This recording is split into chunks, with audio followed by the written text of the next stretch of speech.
White shirts on the pitch, running fast through the night. Every heart beating loud under floodlit sky bright. So to London, stand strong, in the stands they belong. Voices echo like thunder, to the club they sing along. Up in Spurs we arise, eyes on the prize. Victory in sight with all our might. King's fire in his eyes, glory's what he seeks. With every goal he flies, rising to new peaks. From the lake to far and wide, with the pride of the fight. On this journey we'll ride, with our passion burning bright. Up in Spurs we arise, eyes on the prize. Victory in sight with all our might.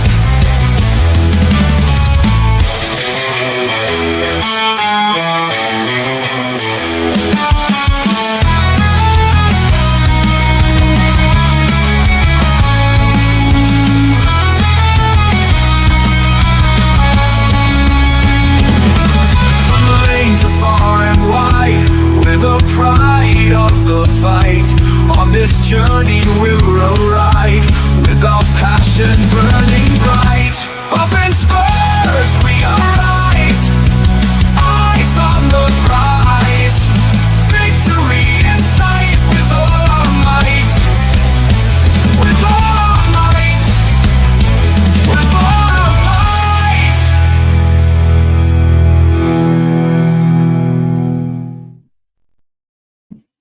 Hi guys, and welcome to the best YouTube channel in the land. Of course, it is DHFC till our day, home at Tottenham, past, present, and exciting future on the Steve as we go forward to the Premier League.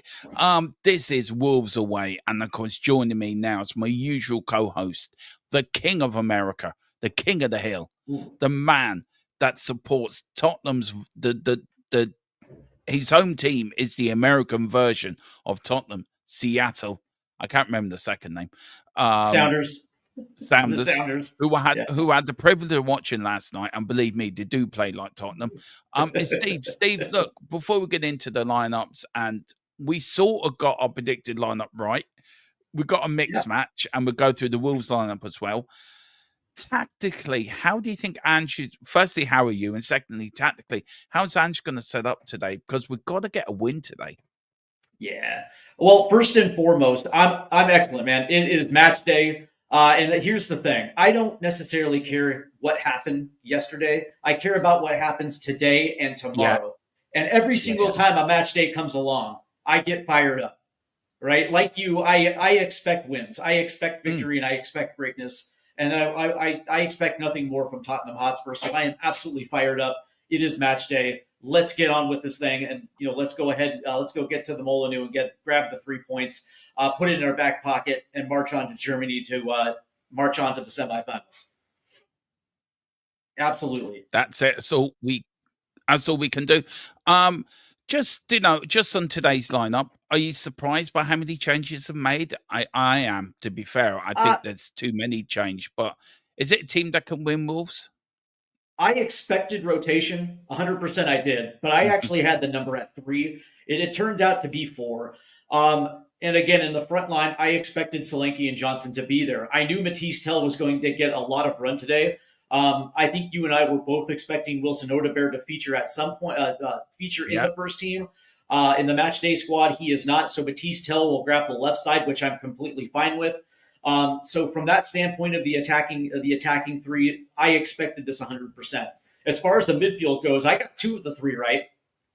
Fully expecting Madison and Sarr to be there, but the odd one is Yves Bissouma, because he has fallen so far out of favor with Ange Postecoglou to the point where he rarely features, and because of that, you have to question his match sharpness. I don't like Yves Bissouma in possession. I think he gives the ball away entirely way too much. I don't think he turns and moves upfield with confidence, to be honest with you, and I was just surprised to see it. I expected to see Betancourt, and I thought that was going to be one of the positions that were going to be heavily rotated, with Archie Gray coming off the bench at some point and getting a large run in the midfield. Instead, we have Archie Gray at right back.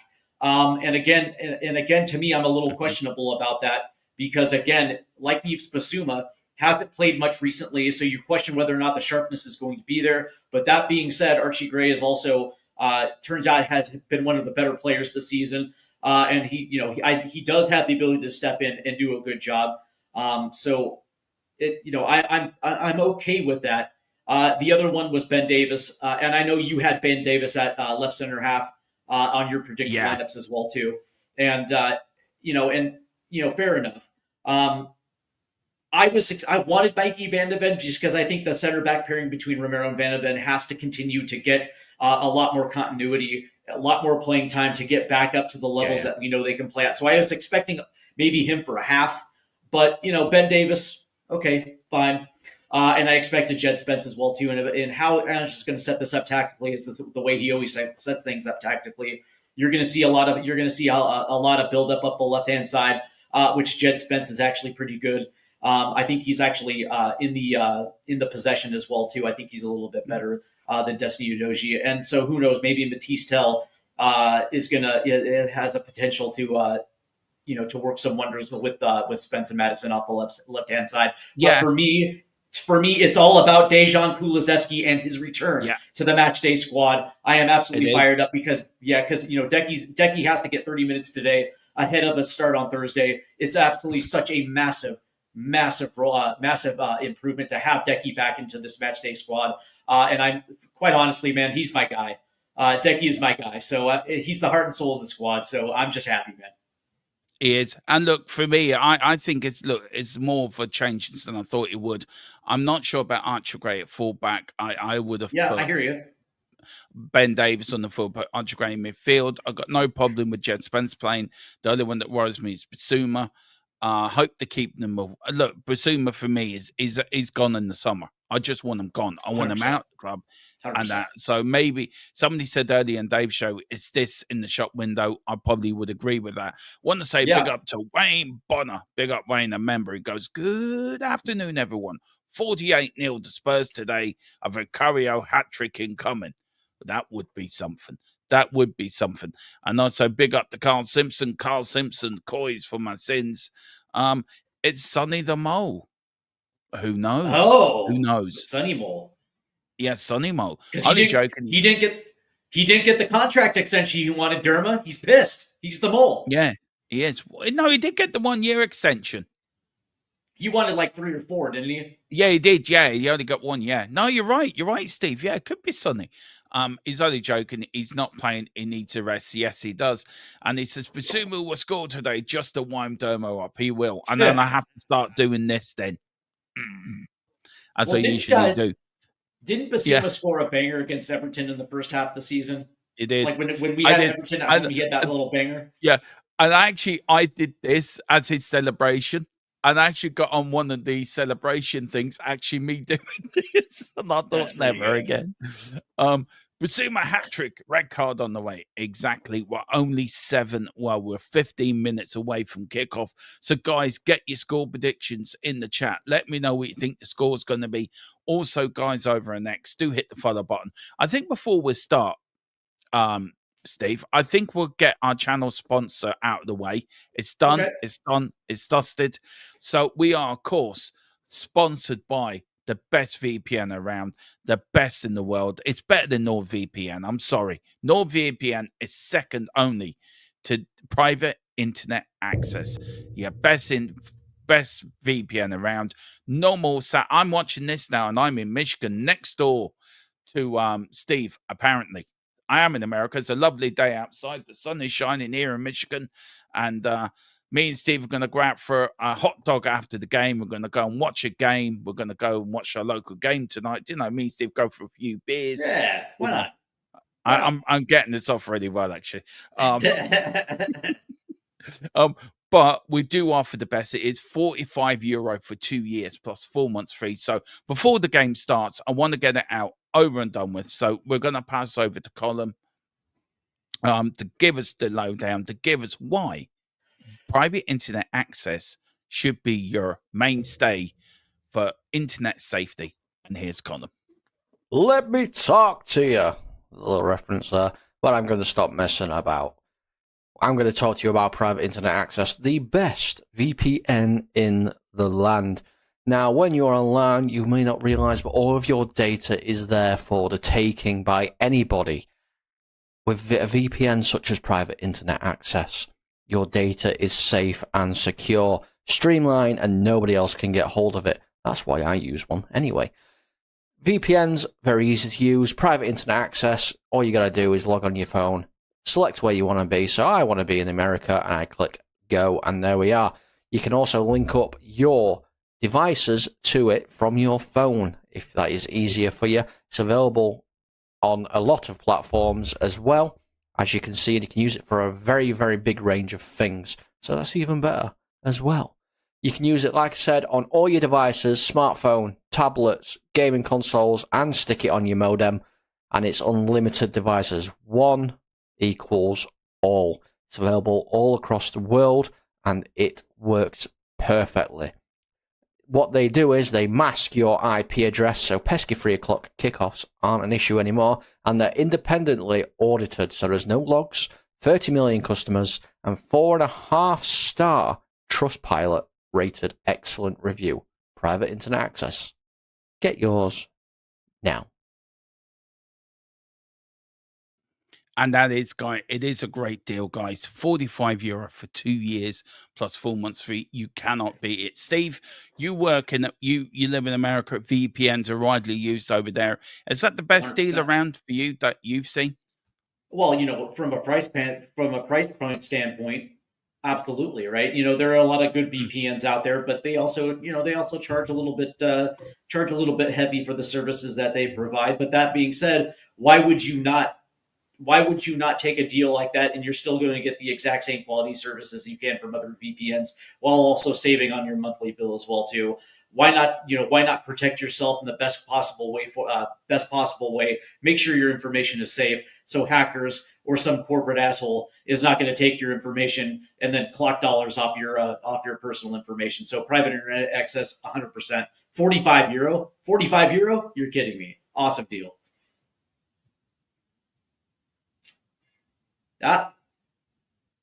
You're on mute.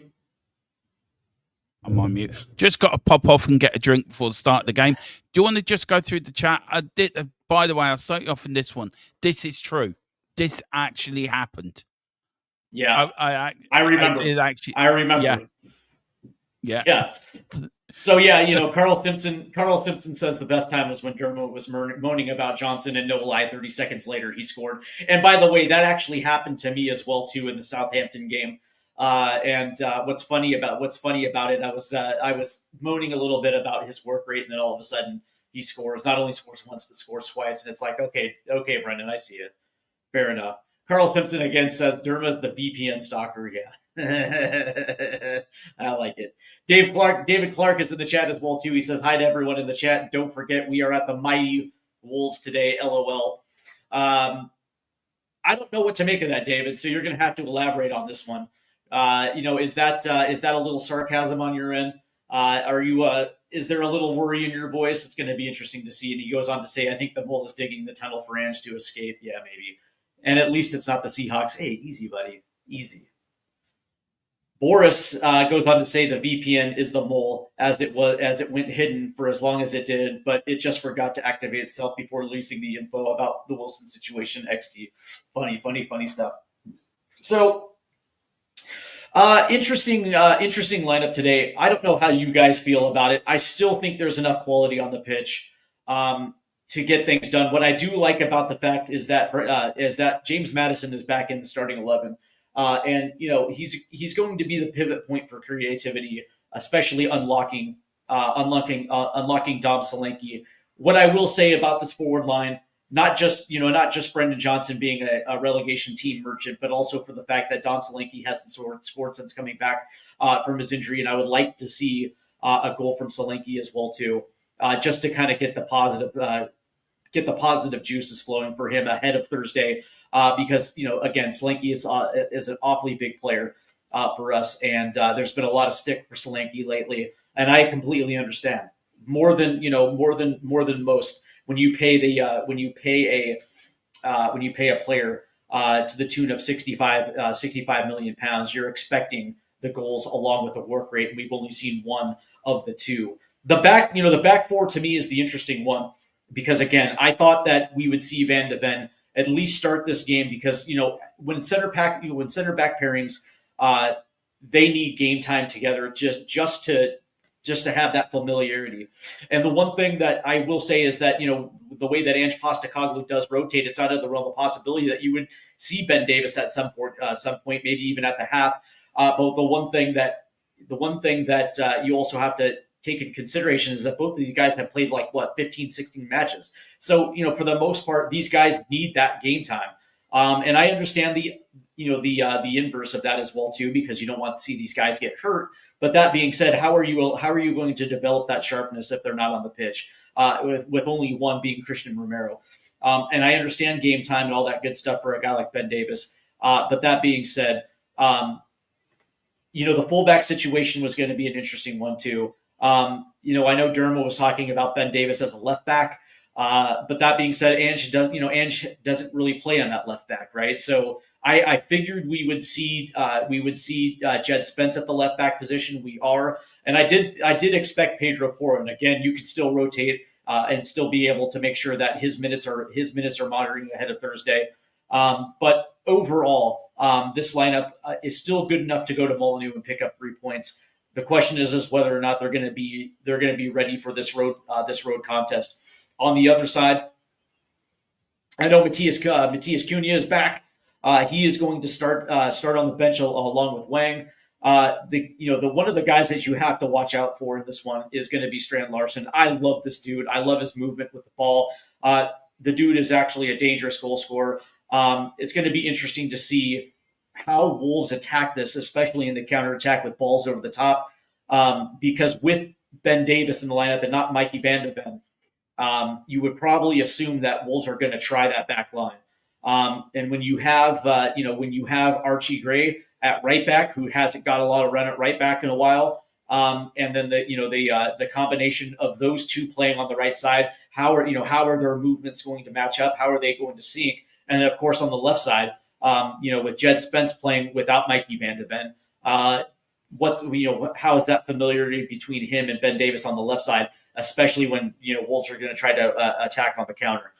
So there's a lot of question marks with that back four. And not only on the defensive side, but also in the buildup as well too. So that's something that is going to be worth monitoring as this match continues to go along. Dave Clark said, "Here's my utterly diluted prediction: Wolves 2, Spurs 3." Yeah, I know we're going to concede today. It's going to happen, right? Ange Postecoglou's side is always going to concede, but with this attack, it is geared around possession, high possession rates, chances, and also goals. I know a lot of people want to give the Spurs 3. I'm going to stick with my prediction. I think this is going to be a 1-1 draw. I want them to win. 100% I want them to win. But when you look at the fact that Wolves come into this one off the backs of 3 straight, and when you look at the history over the course of the last 20, I think Spurs have only won 5 times. They haven't beaten Wolves since, I believe, 2022. So it's a team that seems to have Spurs numbers. So, look, I just want to see this team start fast. That is it. I would like to see them on the front pushing the pace and dictating this match on their terms. Far oftentimes than not, especially against teams that are in the lower half. We've seen it against Ipswich. We've seen it against Leicester, where the Spurs come out flat, they concede an early goal, and they can't get back into the flow of the game, and they end up losing games they have no business dropping. So that's definitely going to be a concern of mine moving forward. But that being said, man, there is talent on this pitch, and we should be able to get this one. And it looks like the players are starting to come out of the tunnel right now. So we are getting pretty close. So I don't know, man. I don't know how this one is going to play out, man. But I do think we should get the 3 points. But from my standpoint, we must get the 3 points. And there's your boy Daniel Levy making his way down to the field level. Keeping an eye on Ange Postecoglou. Looks like he's got his people in tow. Oh, damn. Damn. But yeah, as we are getting set here, and of course Derma had to take off. Yeah, of course Derma had to take off. Good lord. So we are getting set for the opening kick here at the Molineux. And there he is. I'm There back. he is. I've lost my glasses. I can't see anything without my glasses. But yeah, that starting 11 for Wolves. That starting 11 for Wolves cannot be taken lightly. Strand Larson is a very good striker of the ball. They got Gomez, and the one guy that you have to look out for is Nori. That dude is also dangerous as well too. And of course they have Wang and Cunha coming off the bench as well too. So Wolves definitely have the firepower. If Spurs are not careful, they have the Wolves have the firepower to put 3 on the board. Dermot, I do have a question to you about the chemistry of the back four, and because of the unfamiliarity between. You talk to me. I can hear you. I can hear you. If you see me going somewhere, I can still hear you. I've just lost my main glasses and I can't see a damn thing without them. But go on, continue on. I can hear you and answer you. Yeah, I was going to ask you about how you feel about this back four because without the normal starting 11 in the back, you have Romero who is going to be consistent, but of course Archie Gray. There's no familiarity between the two. Same thing with Jed Spence and Ben Davis and the chemistry between them. I would probably assume you're going to see Wolves try to pop one over the top in the counterattack. Is that how you see it as well too?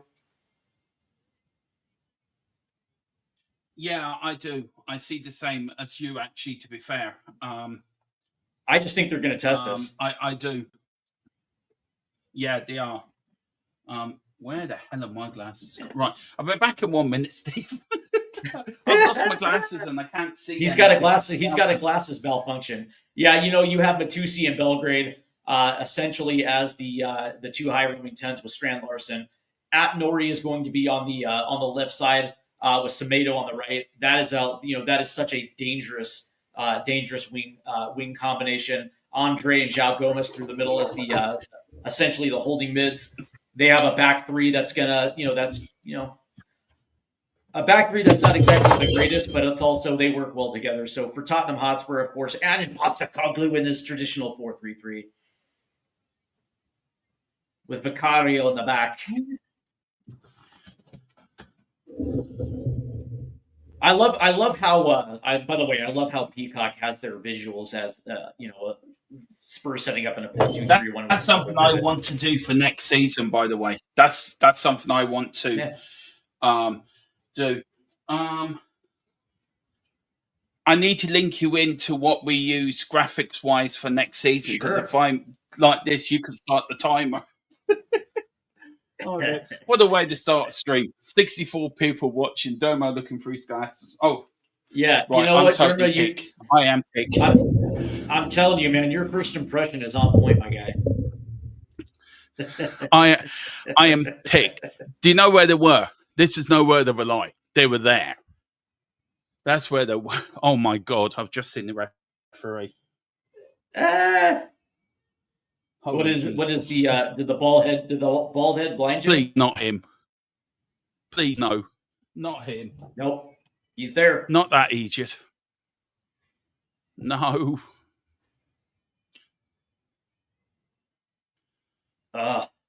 Wolves. He's a plonker. This one's. Wasn't Gary the O'Neill Wolves manager? at Wolves? Wasn't Gary O'Neill in charge of Wolves for a while? We've got David Clark to do. You've got David Clark's deluded prediction, 3-2 to Spurs. Big up. We're about ready to kick. The players are taking a kneel.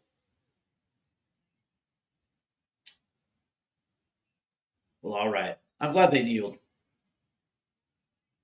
And it looks like we're underway.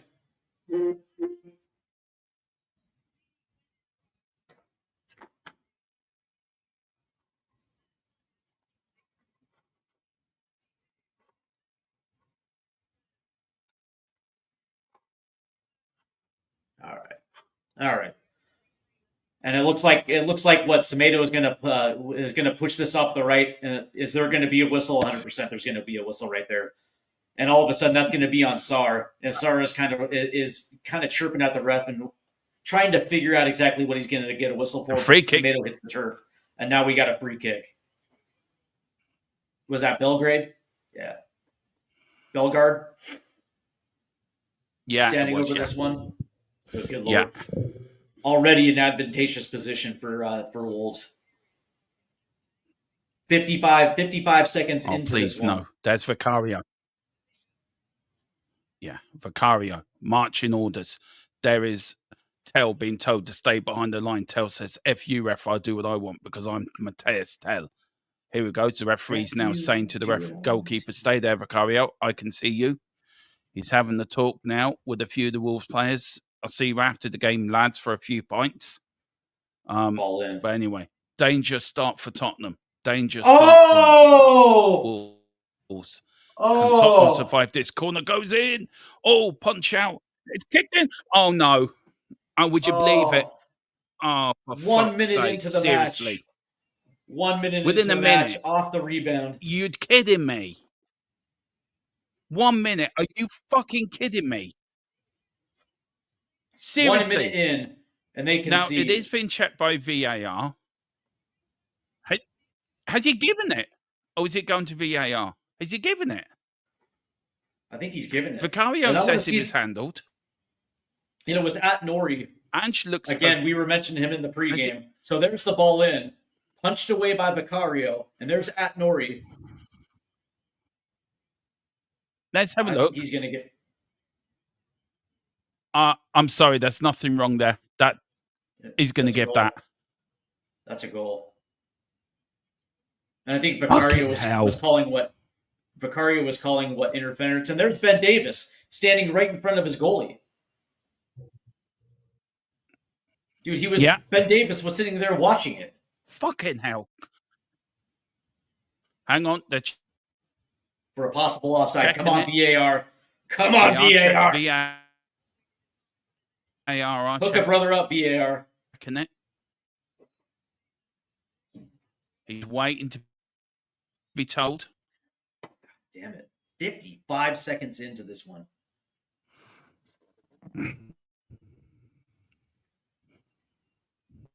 Oh, yeah. Look at the positioning of number 5 right there. I think that actually might be offside. But he wasn't interfering with play. Yeah, but his foot was ahead of the keeper, though. Yeah.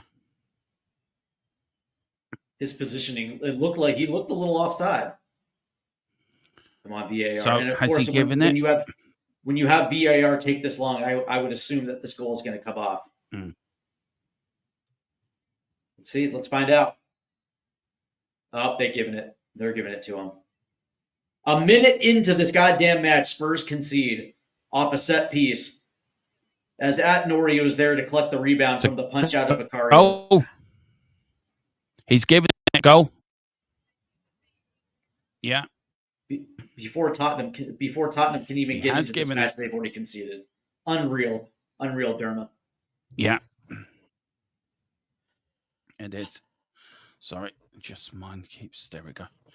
It is a goal for Wolves. 4 minutes down. We are 1-0 down, and that VAR took so long to do. By the way, I mean, all right, look, that should have been that should have been given Matt Doherty. Now Wolves playing it round. Tottenham have to come out and press now. Will this be another defeat? Has Ange made too many changes? Is Tottenham about to fall to pieces, or will they come back as a strong unit and come back and win this game? There's still a lot of football to be played yet. But that's why you can't have Ben Davis out there. Zuma now to Romero. Romero looking for options.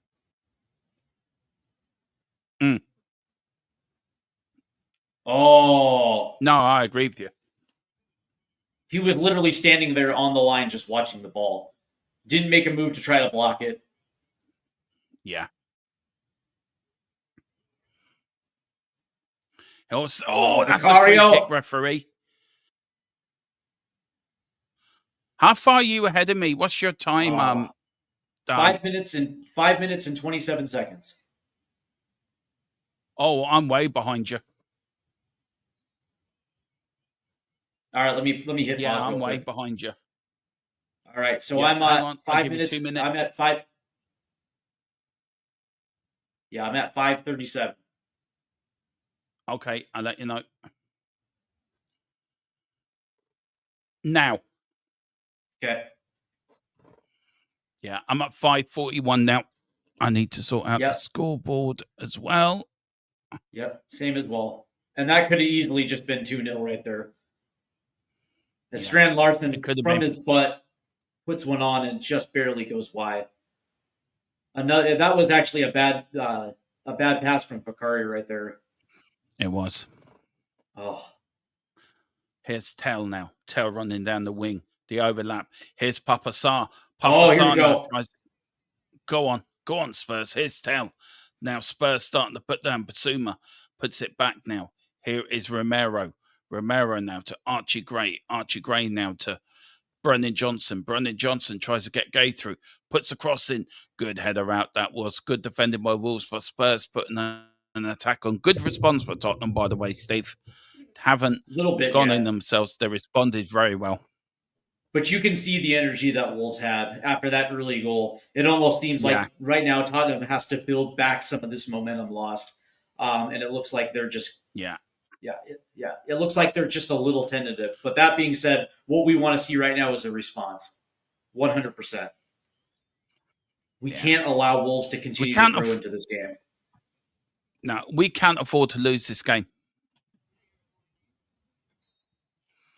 Unreal. It puts more pressure on Ange for Thursday. It puts more pressure on the players for Thursday. Oh, for fuck's sake, Basuma. Again, seriously. And he's blowing for a free kick. Yeah, he is. He did play the advantage, the referee. Anthony Taylor did play the advantage. Basuma is now going to be booked as well, I think. Is it Basuma? It is. Just get him off. Get Basuma off, please. Just take him off now.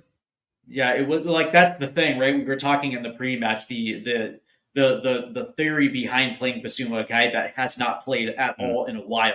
There's no sharpness with him, and this is the thing. It's like Basuma is going to take a yellow. Now it's one thing. Now here's the thing about taking this yellow though, is it has the potential to turn momentum around. Like he's willing to eat a yellow at this stage just to stop Wolves from continuing that momentum. But the problem is, with that, then you got the flip side of that. Yellow could turn into a red very quickly if he misses the miss time challenge, and we're about. But Wolves have started this game. They look like they want it more. We've come out again like we did against Frankfurt, not wanting it. Right, it's just shocking. Very disjointed. And again, I think a lot of this has to do with the 4 changes in key positions where you kind of want some of that continuity and consistency. And there's an offside right there by Wolves.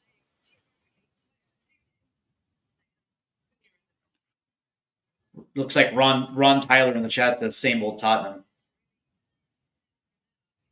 Yeah. That might be a little harsh, but yeah, I think so. Unfortunately. Oh, here we go.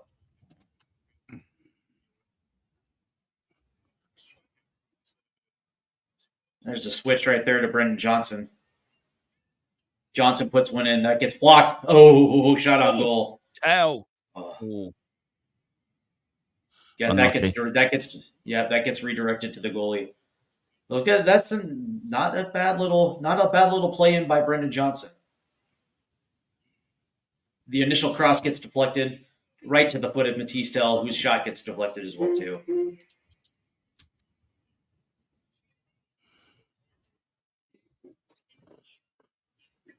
I think Tell's played well today. He started the game well, to be fair to him. Yeah, it's a little too early, but I like the fact that he's found himself in a good position in the box. It's a good sign. Spurs are a 16% win ratio, 2% to win this game, 20% to draw, 64% Wolves to win it. Wolves just look more comfortable on the ball. We just don't look comfortable. But here's Johnson now. Can he do it? No, he just loses it. For fuck's sake. Seriously. That's funny. Johnson picks his pocket only to get his pocket picked. telling you. Matthew in the chat Fucking says, hell. sack him now. Sack him now.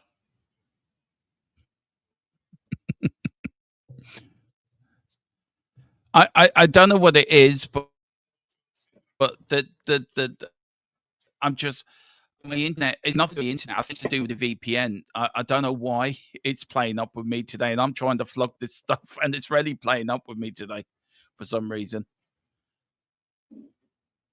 But hopefully now We're battling out it's there. doing all right. 150 in the house already watching. Big up to all you watching, guys.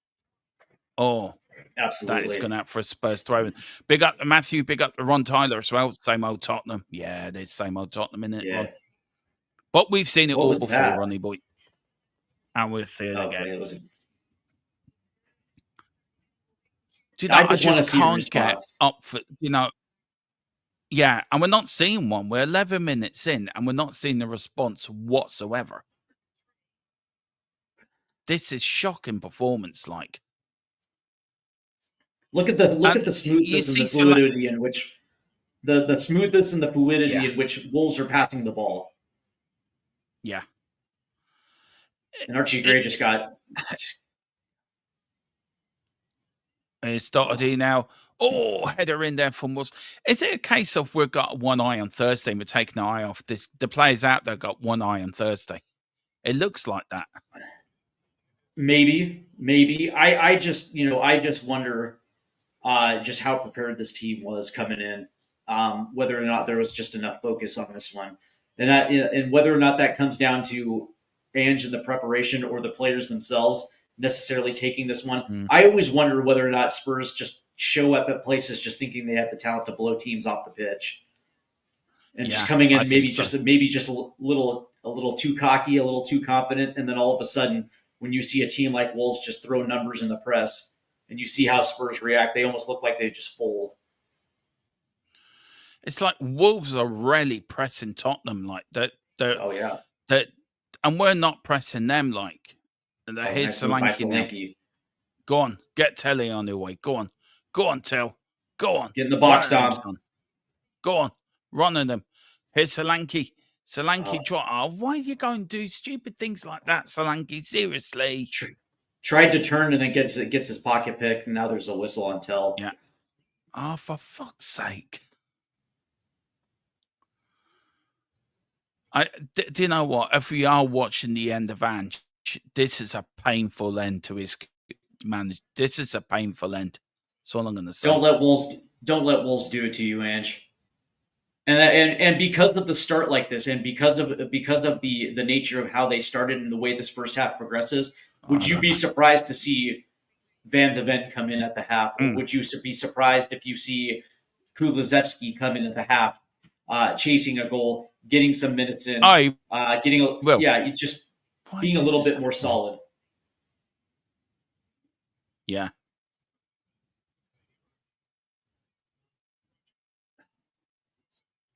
Because what Spurs needed to do in this match was do exactly what Wolves did: get an early goal and gain some momentum.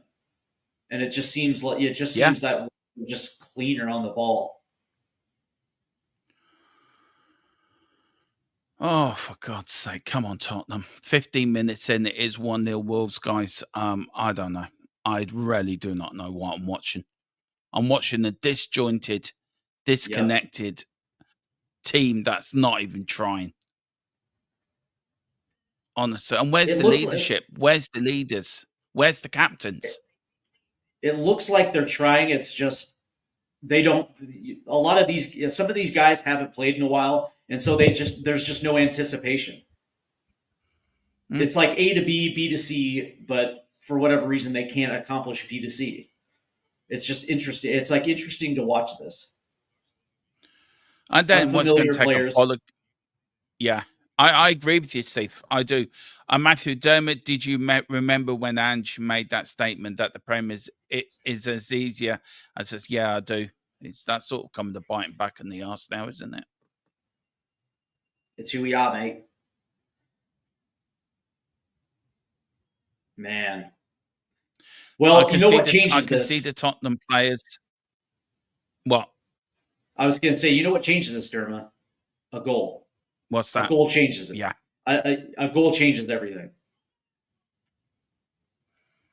I can see some It of the would allow Tottenham Tottenham to get fans. back in it.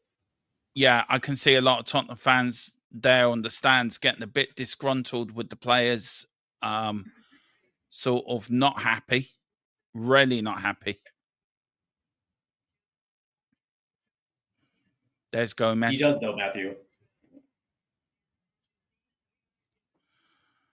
Yeah, I know.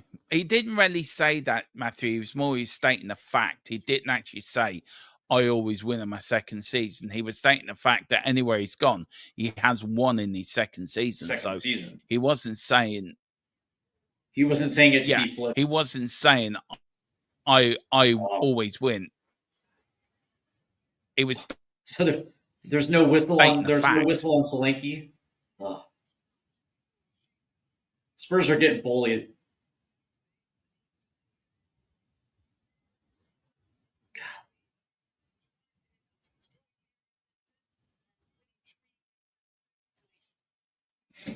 Yeah, like I wasn't saying, I don't think he was saying it to be flippant, and I don't think he was saying it to be cocky. I think he was just saying it as a matter of fact that he wins in his second season. No, I know that. I know that. Yeah. Oh, here's Tottenham. Hang on. Here's Spurs. Oh God. Listen, I'm gonna have to turn my computer on and off again. I think I got a bit of a bug, so I'll be back in 2 minutes, man. All right, Sounds back good. in a minute. And as we are progressing here in the first half, we're at the 17th minute. Spurs right now controlling the pace and the tempo. And there's a turnover right there. Spurs will get the ball as they're looking to reset. Here's Basuma. Plays it back now to Romero as Romero's signaling to his players to get up the pitch. Here's Basuma. Plays it off to the left. Here's Jed Spence playing it forward to Tell. Tell back to Spence. As Spurs are looking to find a way in up the pitch. Here's Ben Davis. Basuma turns, moves upfield. Off to the right. Here's Sarr. Brandon Johnson plays it all the way back to Romero. Ooh, and that was almost a turnover right there. There's Ben Davis, though. Cudi Romero. So Ben Davis is going to try to play this ball forward. Plays it off to the right. Here's Archie Gray, who's going to lay it back to Romero. Spurs midfield is just out of position. Was this James Madison? No, that's James Madison. There's a ball in. And that's going to be headed away. And it'll get out for a free kick. For a throw-in. As Matthew says, he's the worst manager in Tottenham in the last 5 years.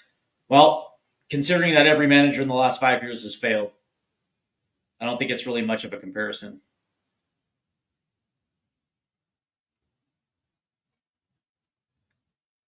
Ooh, and there's a whistle, and it looks like it's going to be off. It's going to be offside. Yeah, Jesus.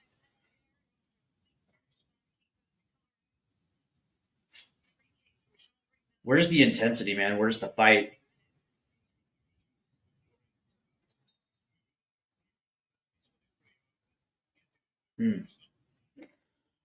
Yeah, they're just showing the replay of the Atnori goal. Dude is awesome.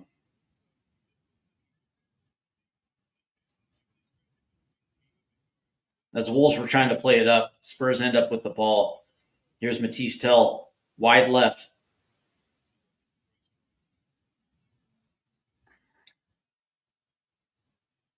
There's a ball forward, all the way down the left, and it's Matisse Tell. Gets on the end of it. 1v1, good defense.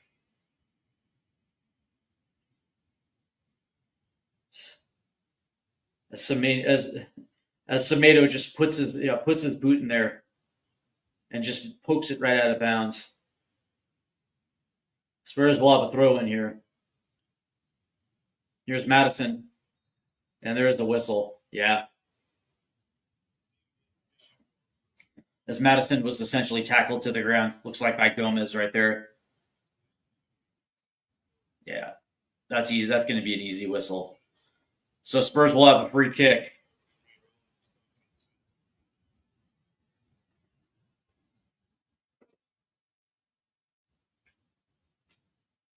Can Spurs cash in and get some momentum back? 20th minute. James Madison will step over this one. The Spurs have 4 in the box right now compared to 8 in the box for Wolves. Good Lord.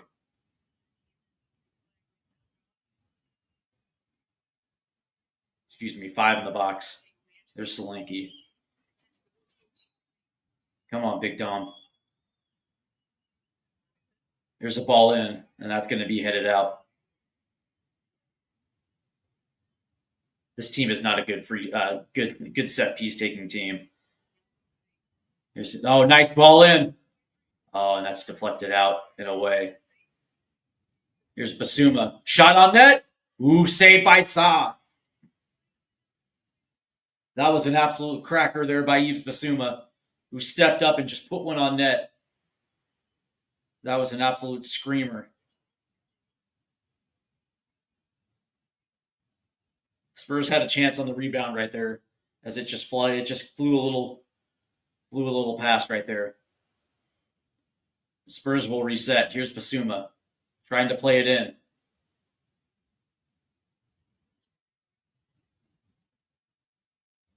Here's Archie Gray. He's going to reset out to Ben Davis. Wolves are absolutely scouring. This press by Wolves has been good, to the point where Tottenham really just does not have an answer. They are taking away the middle of the pitch. They're overloading the left as well, too. Defensively, they are playing the playbook. That was a good save, man, by Jose Sa.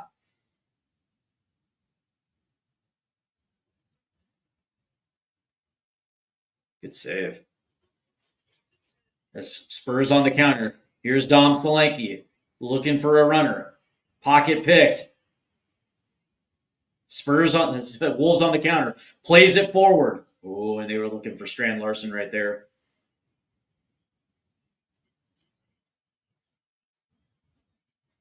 Yeah, and there's a whistle. As Yves Basuma gets taken down by Totti.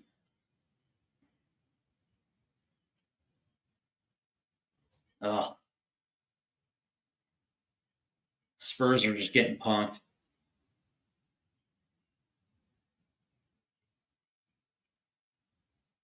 "23rd minute now. Here comes Ben Davis flying up. He's going to put one over to Brennan Johnson, who's going to keep possession. That ball's going to get poked out for a Spurs throw-in. And it'll be Archie Gray, who plays it back. Cudi Romero. Nice little recovery there by Basuma, because that was looking like it was going to be a turnover. Kind of a little bit of a lazy pass by Romero. And there is a turnover from Romero. So, good Lord.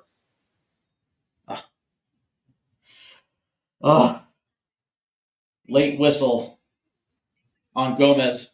Dominic Solanke is going to get the whistle for that one. Bad pass in from Romero on the turnover. Solanke had no choice but to get caught for the whistle right there. Stop the play. They're going to try to reset.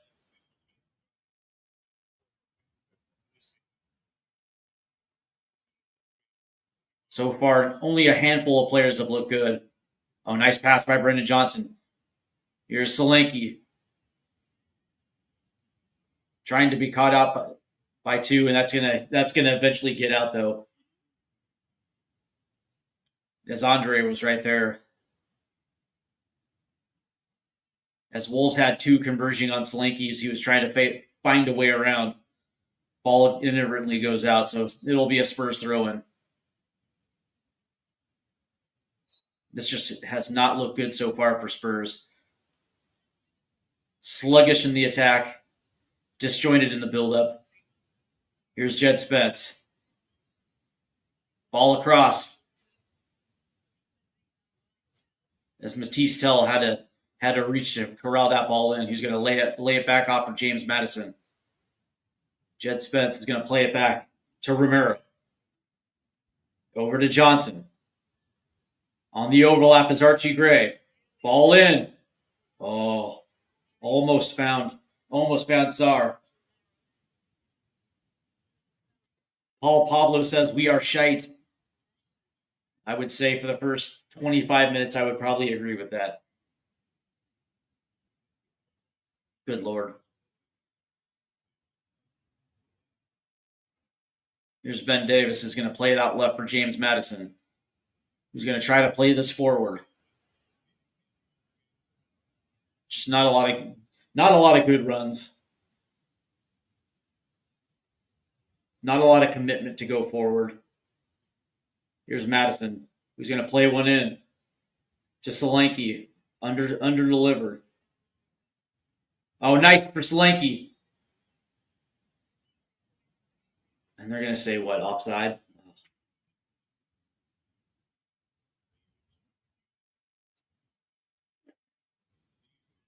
Unreal.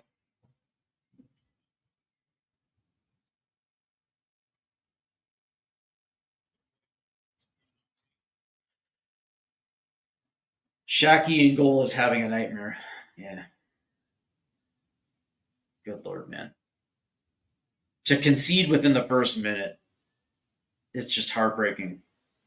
Because now Spurs are going to be chasing this thing all match long until they get the equalizer.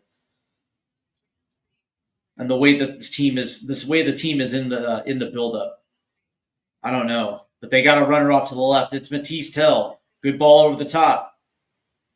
Tries to cut in. Oh! Shot on goal. Dom Solanke.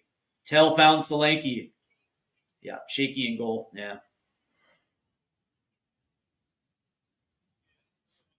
Good on Matisse Tell to cut in and put one on. James Madison found Tell. The question is whether or not that was offside. But kudos to Matisse Tell to get one on to Dom Solanke. But Solanke's shot just goes wide. And look who is back. Yeah, I don't know what it is, but using the VPN and OBS and what I'm using is killing my speed for some reason. Yeah. I don't know why. I really need to look into it. Maybe it's a Sunday issue. Maybe it just works on every other day of the week except for Sunday. No, it. Yeah, maybe PIA is the Lord's VPN, where on Sunday it just takes a day off. Yeah. There you go. We'll do that, and we'll do that as well. So we'll get that's a school there for you guys. I need to work it out because it's working fine now. There's not a problem with it. It's just when I'm using OBS and the scoreboard, and maybe I don't know how technically you are with computers, but I might need you or Colin to look at it before the game on Thursday because it's just really annoying. I don't know much about computers. No. But that being said, though, it's not really hard to get a YouTube video and kind of check it out. Because I mean, eventually it'd be kind of cool to have a green screen. I think it would be pretty cool. Yeah. So here's Wolves now trying to reset as they're going to play forward. Here's Gomes running through the middle of the pitch. He's going to put one on all the way down the right side, just not deep enough. And there's Archie Gray. That ball's going to get deflected. Here's Gomes keeping the ball high up for Wolves. Plays it inside as they're going to reset. Spurs look a little sluggish in their press. There's Solanke, though, trying to press high. Tell is just not committed. And Saw will boot this one forward. No. Trying to get Strand Larson. Oh, my God. He's not. You can tell. He's not made it. Really. What I'm watching here. Okay, there you go. That's why I was wondering why Romero. What I'm watching here is just bullshit. Right. I was wondering why Romero pulled off a Strand Larson, but it was an offside. So there, that makes a little sense.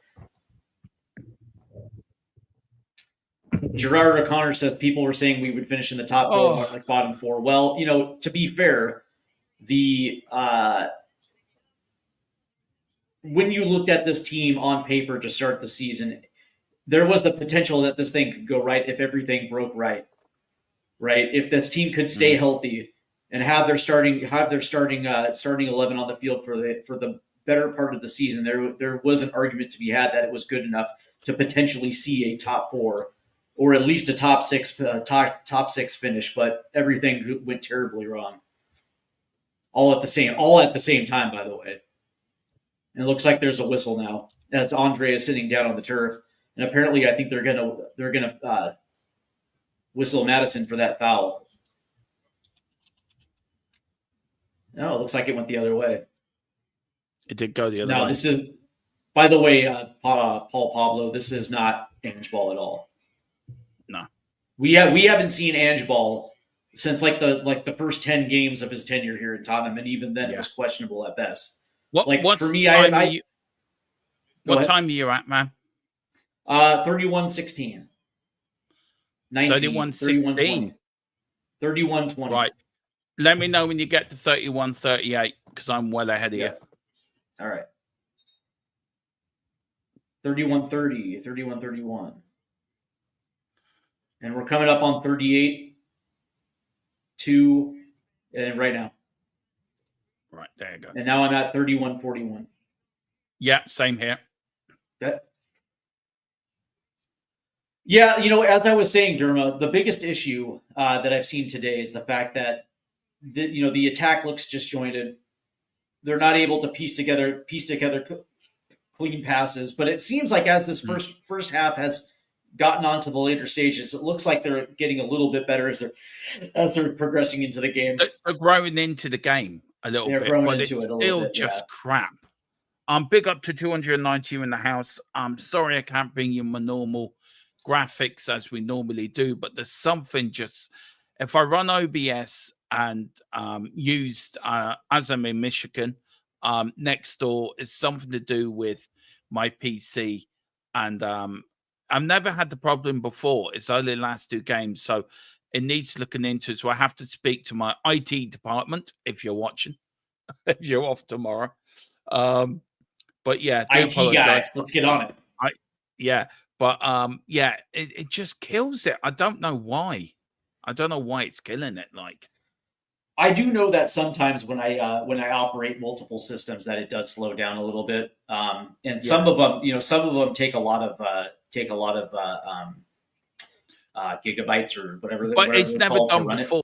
The problem, I can run OBS scoreboard and the VPN and the stream, and it's been fine. So I don't know why suddenly now it's killing it. Maybe something to do with StreamYard. I think that may be the issue. Maybe. Here's Archie Gray. Looks like he's going to play this all the way back to Ben Davis. Gerard O'Connor says, Wolves have bagged. They know Spurs have nothing to offer and will pick Spurs off for another one. There's a very good possibility that could happen. I'm just really disgruntled and really sort of I get you're saying about the Premier. If we go out Europe on Thursday, then the season's over for me, because what are we seeing here? Oh, here's Madison. Oh, here's Sarr. Sarr shoots. Oh, headed by Wolves. Wolves 6 and 7. Here's Matt Doherty. Matt Doherty's going to go down the wing. He does. He kicks it all the way down the wing. There is Ben Davis with the header. There's Papa Sarr. Tottenham starting to put in the last 10 minutes coming up the first half.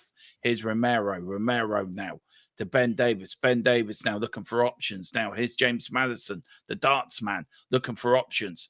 Plays it simply to the Argentinian bulldog in Romero. Romero looking for options. Don't go back. Don't go back. Don't go back. You go fucking back to Ben Davis, to Madison. Madison puts out right to Jedi Spence. Jedi Spence, what can he do? Looking for options. Finds Madison. Madison goes back again. Stop going fucking back. Yeah, Jesus, but when you look at the forward lines and you look at the center, the center mids, look at where their positioning is, right? They're stationary, not committed to going forward. There was not one runner right there that they could play a ball forward. That to me is the more alarming thing.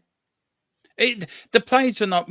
It seems to me, Steve, and maybe I'm wrong, and maybe it's a cynic in me, but do you feel some of these players here are not playing for Ange? That they're just going through the motions? They know the manager could be out and they're just waiting for him to go out. Do you get what I'm saying? Because we're just there's I would hope no not. effort. I would hope not. I would No. hope not, just because you know what? That's a bad reputation to have as a player. That you're Well, purposely we've done not it before. trying. Right, I know, and that's the thing. It's like, as far as I'm concerned, if that's the case, and if some of these guys are ham and egging it just because they have some personal gripe, or they know that Ange is a dead man walking, I lose respect for players, man. Like one of the things that goes without saying is that you have to show up and give a shit. Like that's like the bare minimum is giving a shit about being a player. Ooh, that's a ball in, shot on net. Ooh. Brendan Johnson. Should have buried that. Big up to Tequila. Big up Teague. He says, nice to see Ange Ball in full effect again. What's his next excuse? Peace and love, everyone. Big up to Tequila. I know why he's saying that as well. Big up, man. What's interesting about this, though, and again, I always go back to the rotation choices of this lineup, right? And it's like I understand why.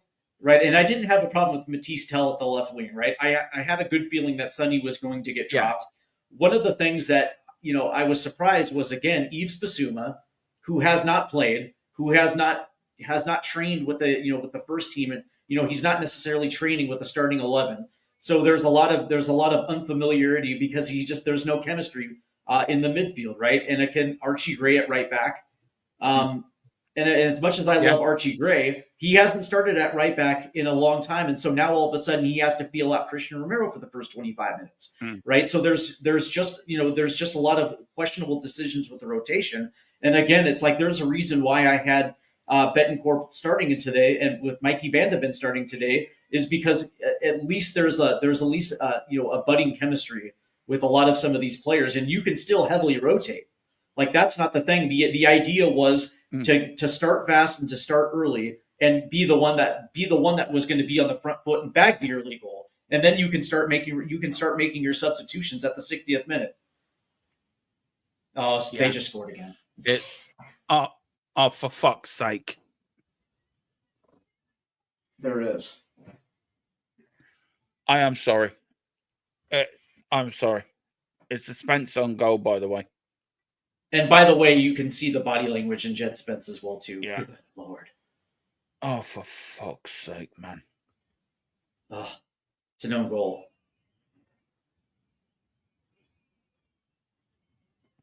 This is just gone be as angry.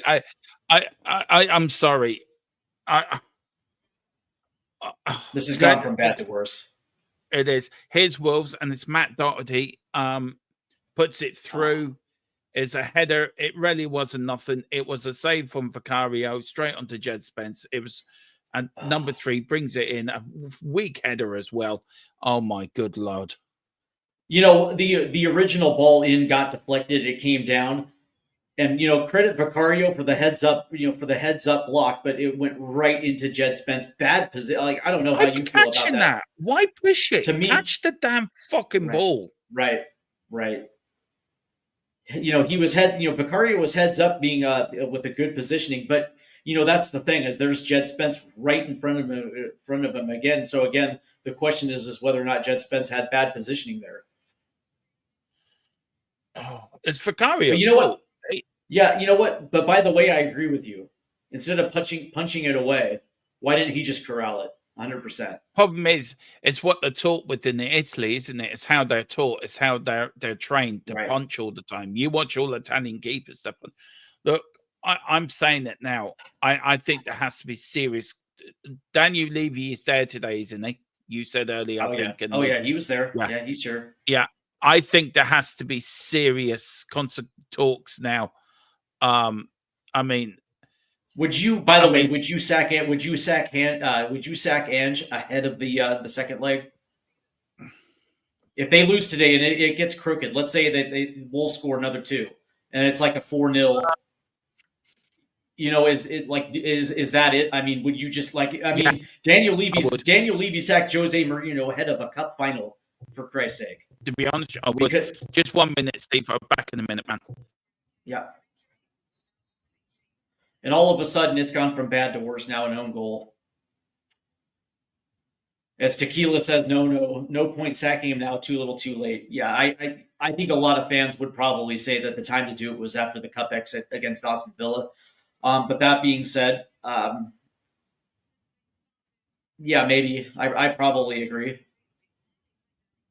But that being said, it's like, these players have to be held accountable as well too. That's the thing. It's like we can blame the manager for everything. And I know a lot of fans like to take a piss on Ange Postecoglou, but that being said, it's like these players also are also accountable for the style of play. They came out absolutely flat today, conceding within the first minute of the match, allowing Wolves to get into a rhythm.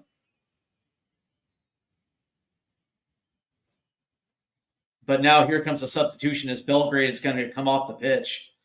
So there has to be some sort of injury. Coming on to Sarabia. Paul Pablo asked, where are you, Ange in? Here's the thing, Paul. I'm neither Ange in nor Ange out. I'm neither Levy in nor Levy out. Enoch in, Enoch out. I don't choose sides, man. I'm Tottenham in.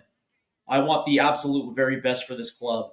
And so that being said, if there is a logical discussion that helps this club, and if that means that Ange gets to go, then I'm going to back it. But if it makes sense that Ange stays in, I'm also going to back that too. I am 100% Tottenham in. The only thing that I want is multiple Premier League championships. That is it. I want this team to be in a position where they can contend for the Premier League every single year. Contending for Champions League titles, because I actually think that Spurs can be one of those teams. That being said, I think it's foolish, and I think it's kind of lazy to dig in and pitch and to pick sides. I'm not married to one opinion. Like, you know what? If we can have a logical conversation and you bring up interesting points, I'm going to seriously think about it. I'm going to mull it over. And you know what? If your side makes sense, I'm going to agree with you. But here's Jed Spence trying to attack up the left, and of course, Wolves had two on Jed Spence moving up the pitch. But it's going to be a Tottenham throw-in. I'm absolutely fuming. I am angry. I am really angry, and nobody can defend Ange for this after this. I'm sorry. This first half, too many changes. Players look not giving a shit. Doing nothing. The second goal, to be fair, it is crackling. I can't catch a break today, can I? Can't catch a fucking break. Why don't you do yourself a favor, Derma? And restart your computer. Yeah, restart your computer. There you go. As Derma gets his tech issues sorted, Spurs are on the ball. We are in the 43rd minute, and I fully expect changes at halftime. Down to the interesting thing about it is the way that I watch Wolves defend. It reminds me of Chelsea a couple matches ago, where whenever Tottenham were playing to a certain side of the pitch, Chelsea would always have two defenders on the ball. And in certain instances, when I see Spurs trying to attack up the left hand side, Wolves are putting two on the ball, making it virtually impossible to find a passing lane. I think Wolves have done a very good job in scouting Spurs and figuring out a good way to beat them. And there's a ball in. Oh boy! Oh, go on, Maddie. Is that penalty? Nah, that's not a penalty. It's corner. Is that better, by the way, audio-wise? Yes, it is. Yes, it is. Paul Pablo says if you want the best, it has to be Levy, Enoch, and this clown who spent $400 million.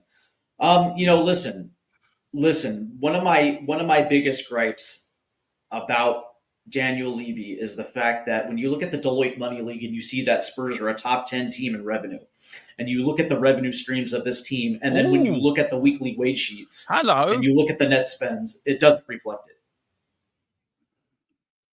We've got 3 minutes of time added on.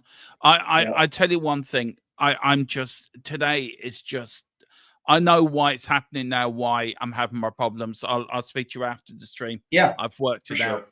out. I have worked it out. But look, every time I change my earpods, I forget I have to log out to log in again because I've got a new Oh, I mic, see. and this mic's very I see. sensitive I to see. new earpods. But we've been woeful. I cannot. I mean, David Clark put, what's the point of having a keeper who's a great shot stopper if the clown doesn't even know how to catch a football? I get it. It's how they trained in Italy. Tequila, a trophy's incoming any day now in the next probably 25 years, probably. But again, we've Oh, we've to the back post. Ooh. Oh no, That could have been no. that easily could have been 3 right there. Yeah. No 68% defending at the back possession. post. We've got 68% possession and 5 shot. We've got more shots on target and 68 possession. Wolves have only had 38 possession, and them 2-0 up. Brendan Johnson makes a run, and of course he's offside. Couldn't time his run. Yeah, and you know what, Derma? What's disappointing to me is the fact that we came out slow again. We came out lackadaisical. We gave up a goal within the first minute of the game. Not focused. There was no focus and there was no energy to start this game.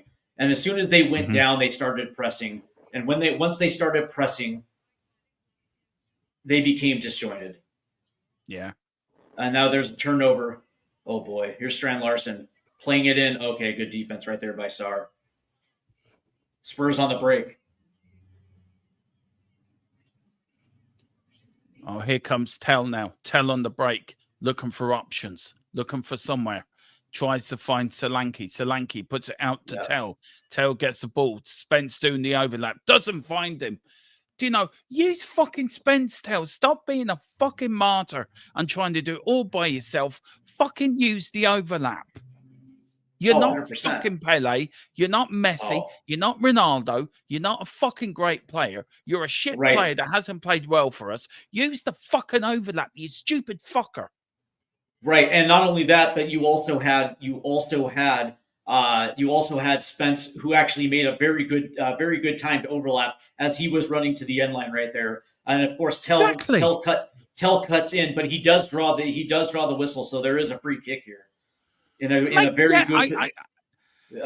get it. Take advantage of this. Take advantage of this free kick. Get one back before the half. Get some momentum. Come on, Madison. Deliver a good ball. Here's Madison now with the free kick, hand up in the air.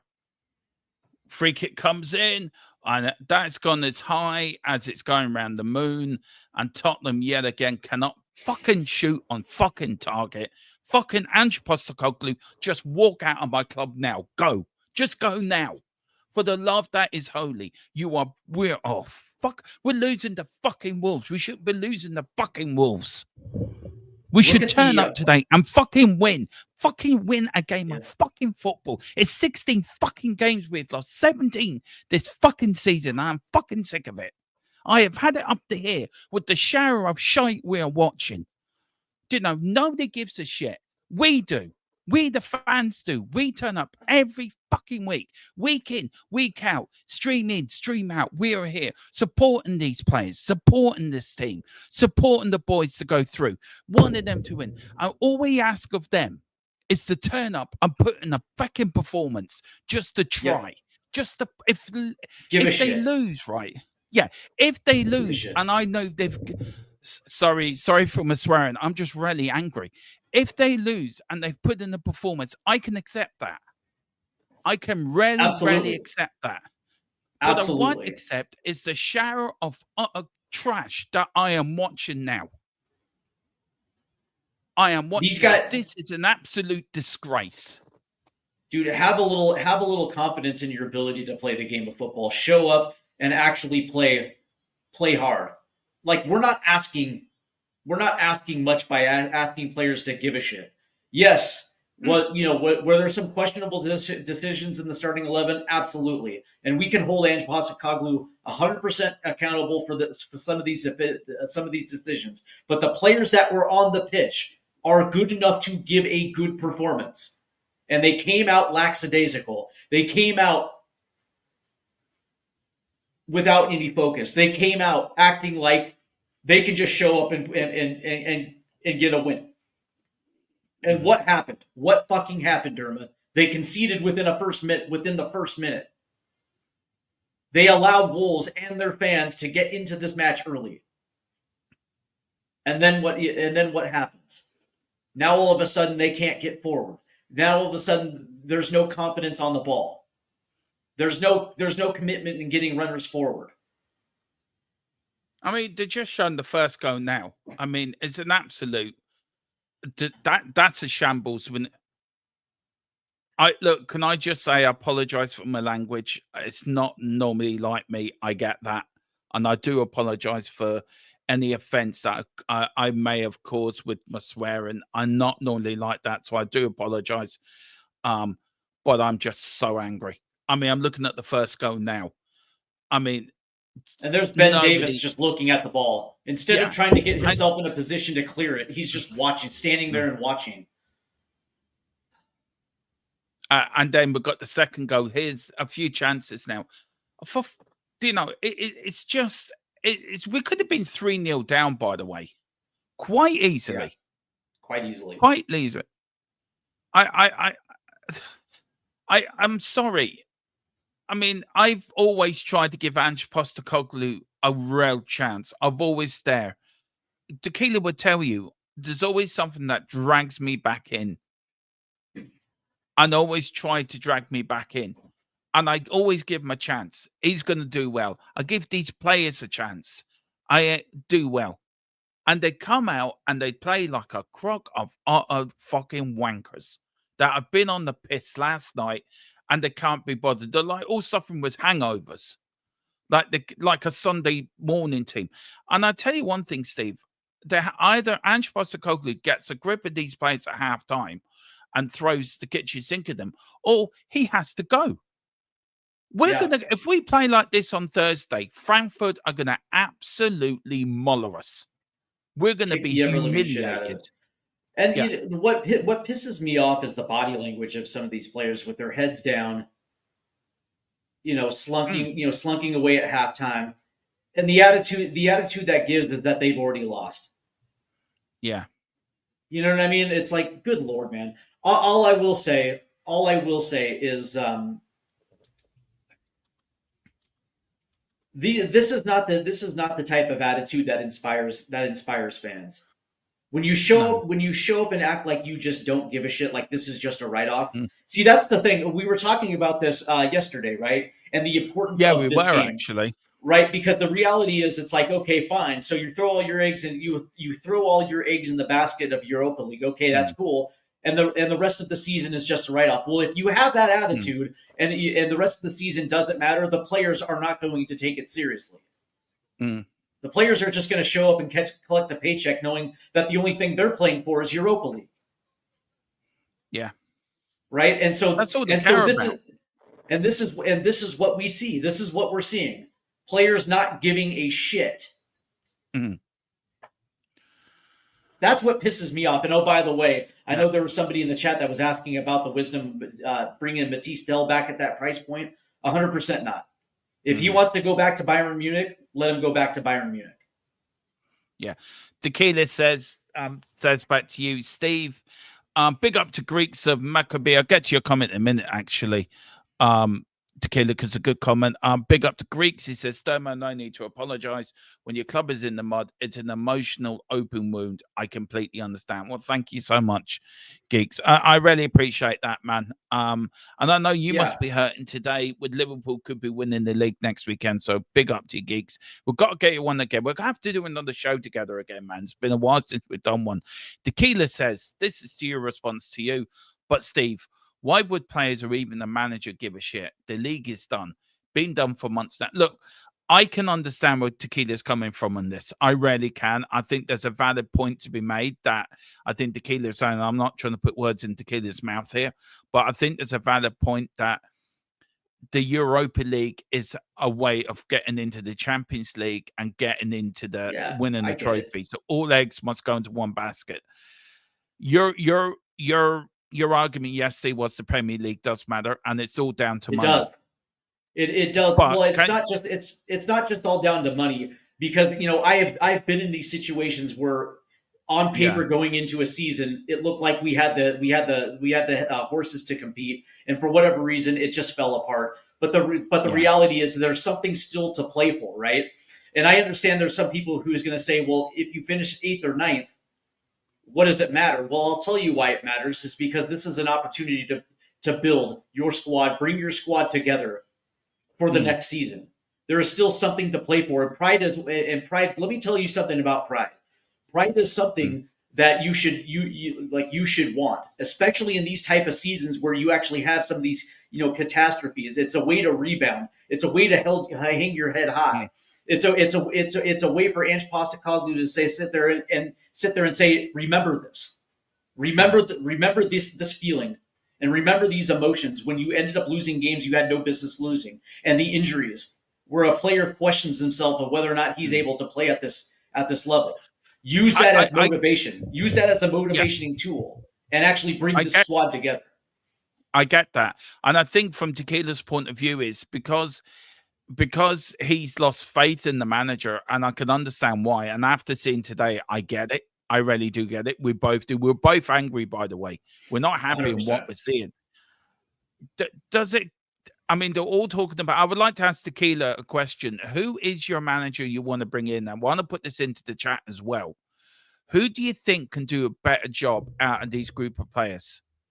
Now, everyone was going about the Bournemouth manager. Now it's the Crystal Palace manager. There's two managers I would like.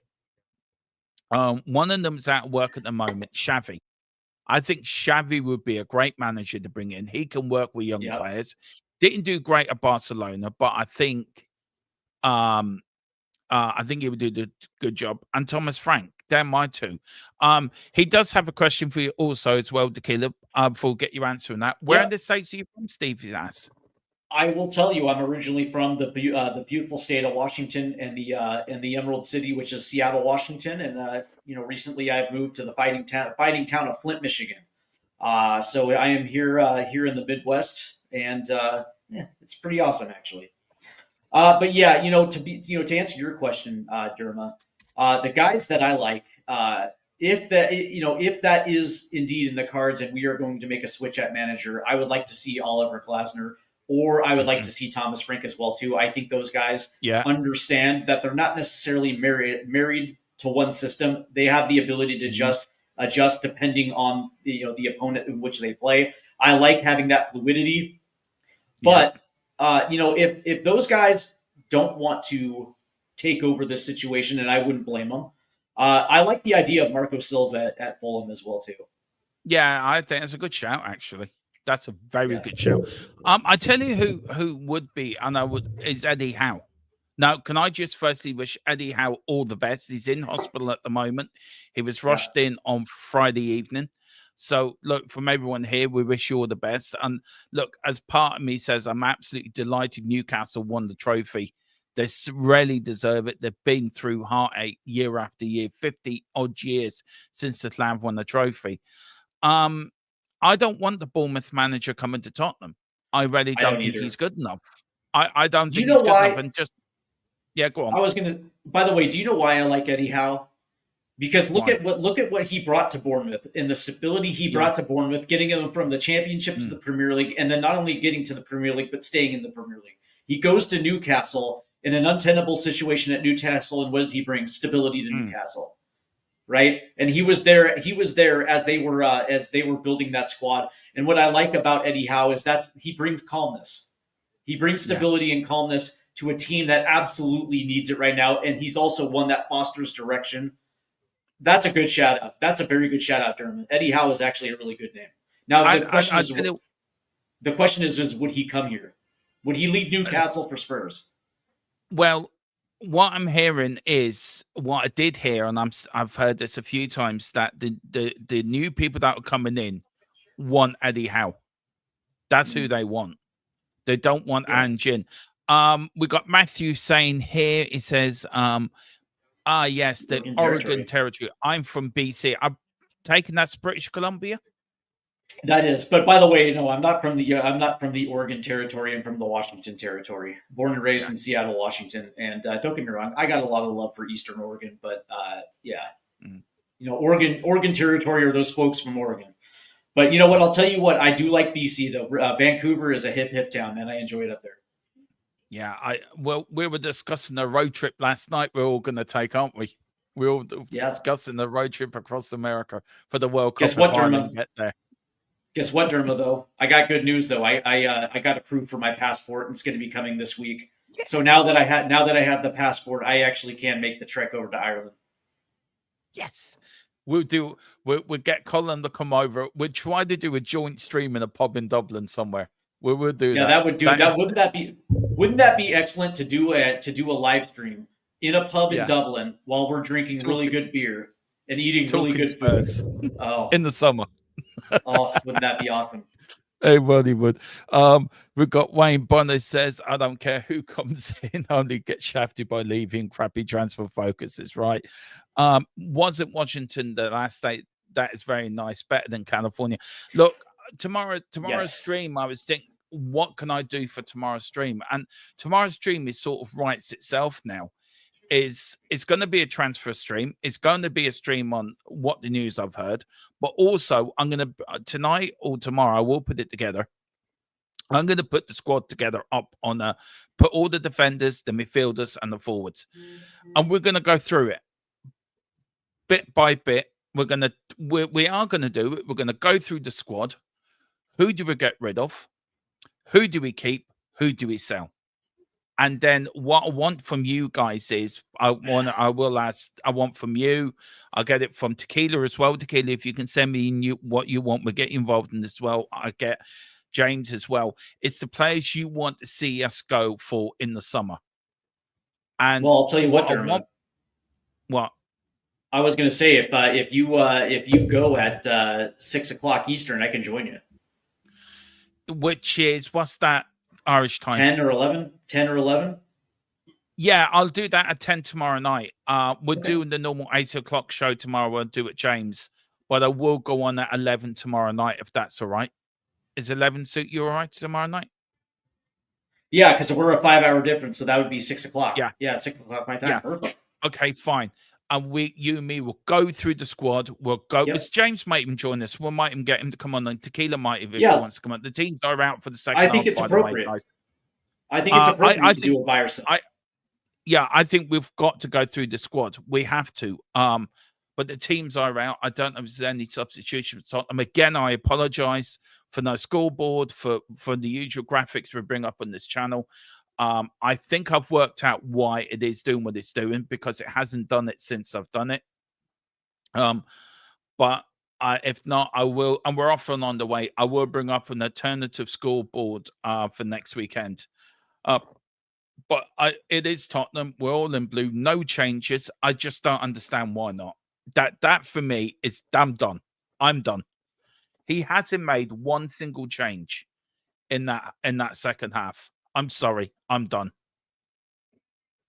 I'm done now. I just want to move on. This for me, Steve, has been a painful process of mourning over a manager that I thought could do so well for us. And it feels like I'm mourning. I'm mourning the death of a family member, and it hurts. I'm really hurting. I'm really hurting at the moment. When Ange Postecoglou was appointed, I was extremely excited because I knew exactly what he did with Celtic, and I knew what he did with the Australian national team. I was very familiar with the CV, and I told myself this could be a very good appointment if it's done right. Right? If he's given the necessary tools, this thing actually could be very good, and we have not seen that, and that's the problem. It's like, and we saw the cracks in the second half of the first season. And this last summer transfer window, after the conclusion of it, I was like, dude, a lot of things are going to have to go right for Ange to avoid catastrophe. And it just went all wrong at the same time. Yeah, it has. And now we're looking at it kind of thinking the exact same thing. It's like how, like it went all bad for a good manager. It went incredible. It just went terribly for him. Yeah. How hard is it to take a fucking corner? Seriously. It's We're easy a to take a corner. terrible set piece team. Here's Basuma. Basuma running forward. Now to Jed Spence. Go Oh, on, Jed. boy. Shake that off. Oh, For Jesus Christ. No. Oh, thank fuck for that. That was overhit. oh. Dude, Jed Spence is having a bad game. Yeah. He's been shaken, but dude, that's a shocker too. yeah, he's been shaken by that own goal, by the way. Yeah. Big up Greeks. Greek says, Demo, aside from the players and the manager, it is non-negotiable hard work and endeavour, courage and accountability. Yeah, exactly, man. We don't have that at Tottenham. We have a bunch of fucking pussies. That's who we have here. And I'm sorry for my language. I really do apologize again. It's not normally me. I am pissed. No, but it's warranted, though. It's warranted. When you see these type of performances, Dermot, it's warranted. Because you know what? The only thing, like the baseline is you want to see players that give a shit. And there's a ball over the top right there. Oh, for fuck's sake, we a bit. There you go. Oh, well done, Spencey. Well done, Jed Spence. Well done. Good covering. And when you don't see it, it pisses you off. And I totally understand your frustration. I totally understand. Why there hasn't been any changes at halftime, Steve? I do not understand why. Seriously. Like I wanted to see Kulusevski come off. I wanted to see Kulusevski to come on. I wanted to see Van de Ven come on just to tighten that back line a little bit. And we got no changes. None. And look at that. A gaping hole. I mean, Moses would be proud of that hole with that part in there. I mean, even Moses couldn't part the Red Sea that wide the Tottenham defense was.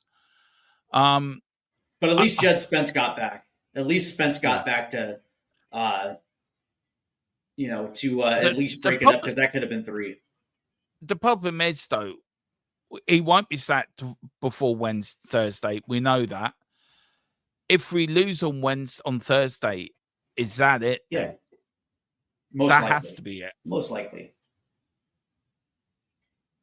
I don't know, man. We know that the report that came out was, it all depends on the Europa League first and second leg. But that being said, knowing Daniel Levy has made rash decisions before with Pochettino, which I didn't agree with.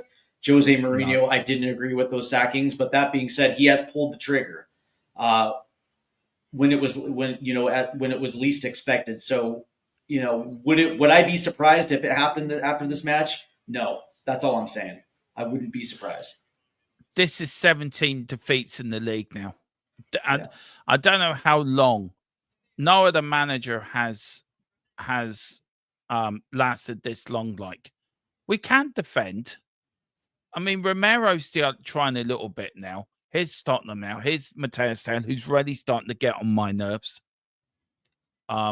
He ain't as good as he thinks he is.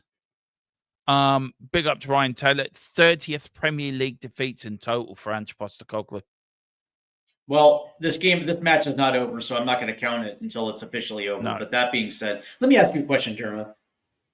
And we'll start with Matisse Tell. Do you buy or sell Matisse Tell? For fuck's sake.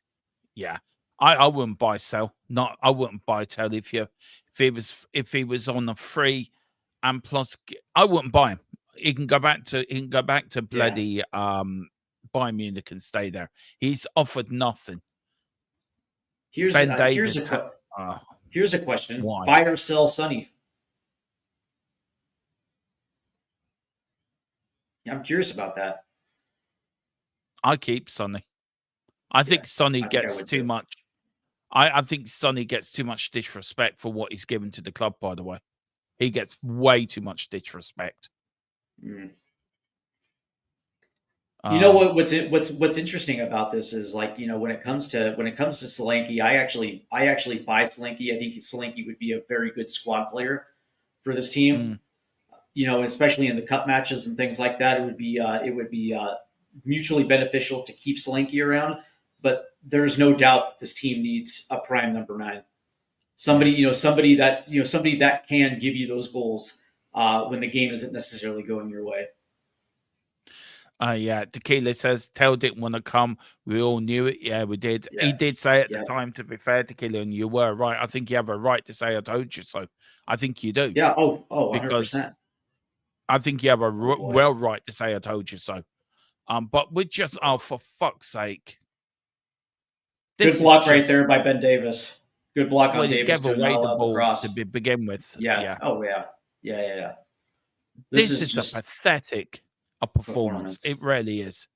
Do you know what? We did a show once, a player rating show, which we will be doing later. Hopefully, Steve Yumi can do a player rating show.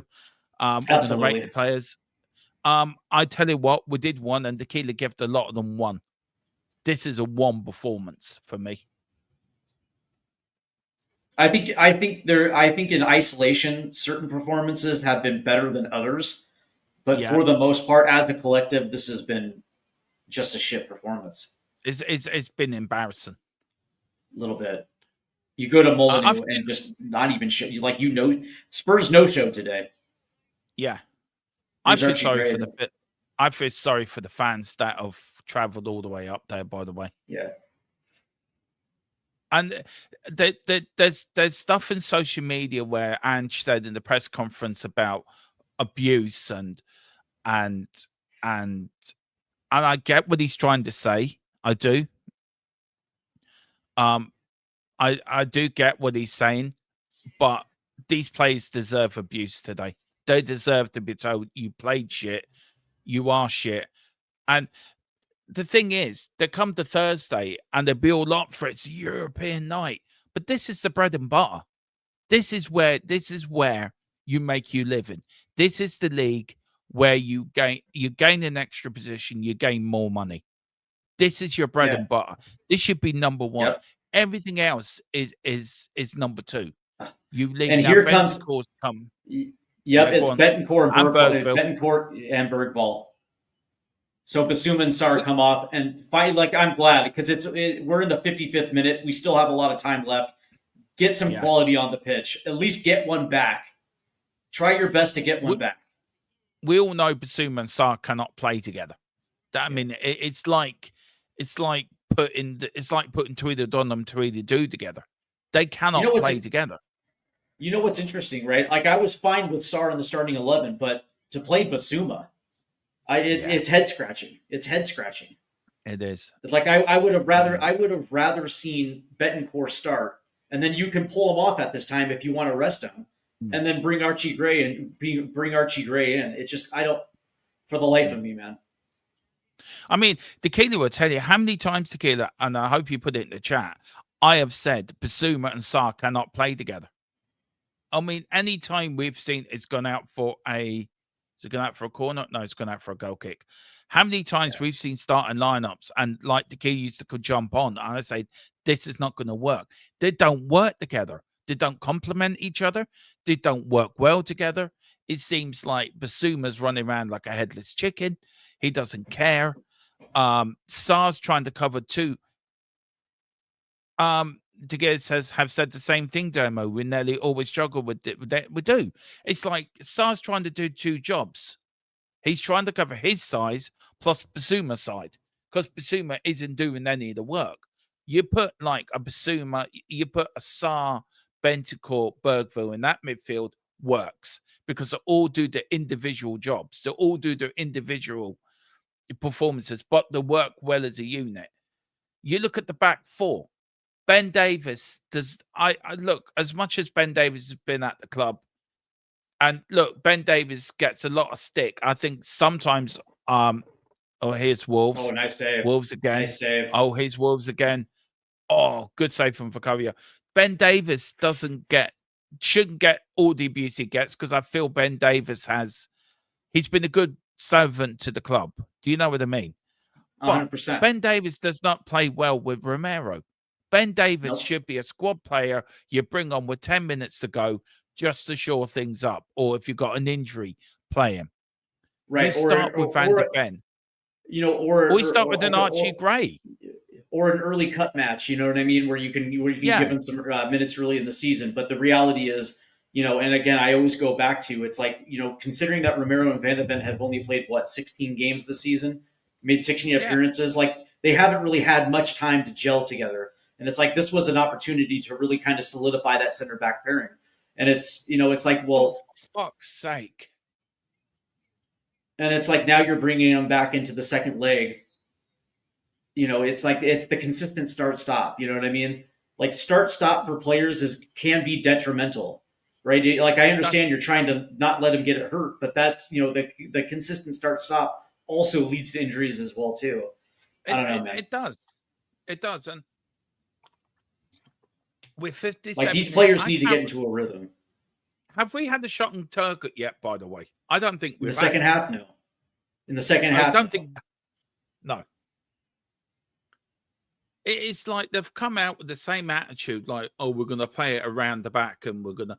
They're not even playing the Ange ball. They're not even playing it.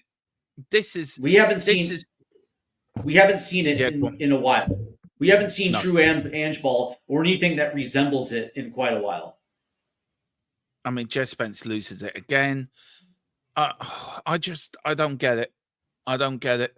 I think Daniel Levy, I mean, Killers, do you wonder if Ange actually has half the team talk or just there?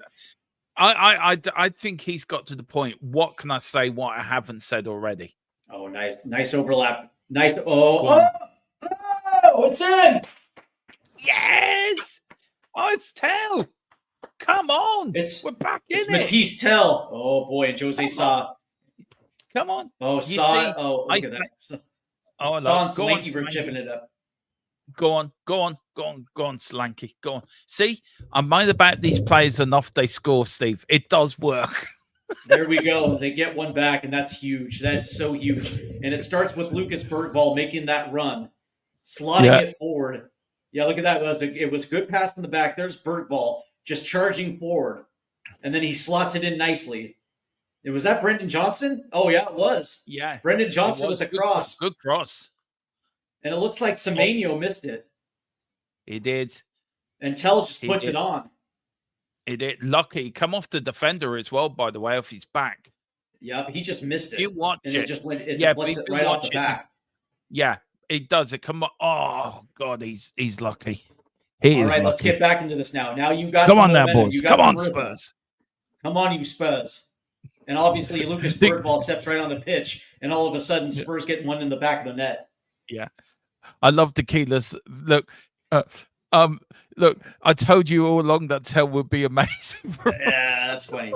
So as soon as Tequila starts shaming the man, all of a sudden he springs to life. Yeah, he said, give me 5 minutes. I'll be back 10 years. He sucks again. It's Tell. Go on, Tell. Tell now. Tottenham lose it now. Can Tottenham now? Bentancur. It is a free kick. The end referee got in the way.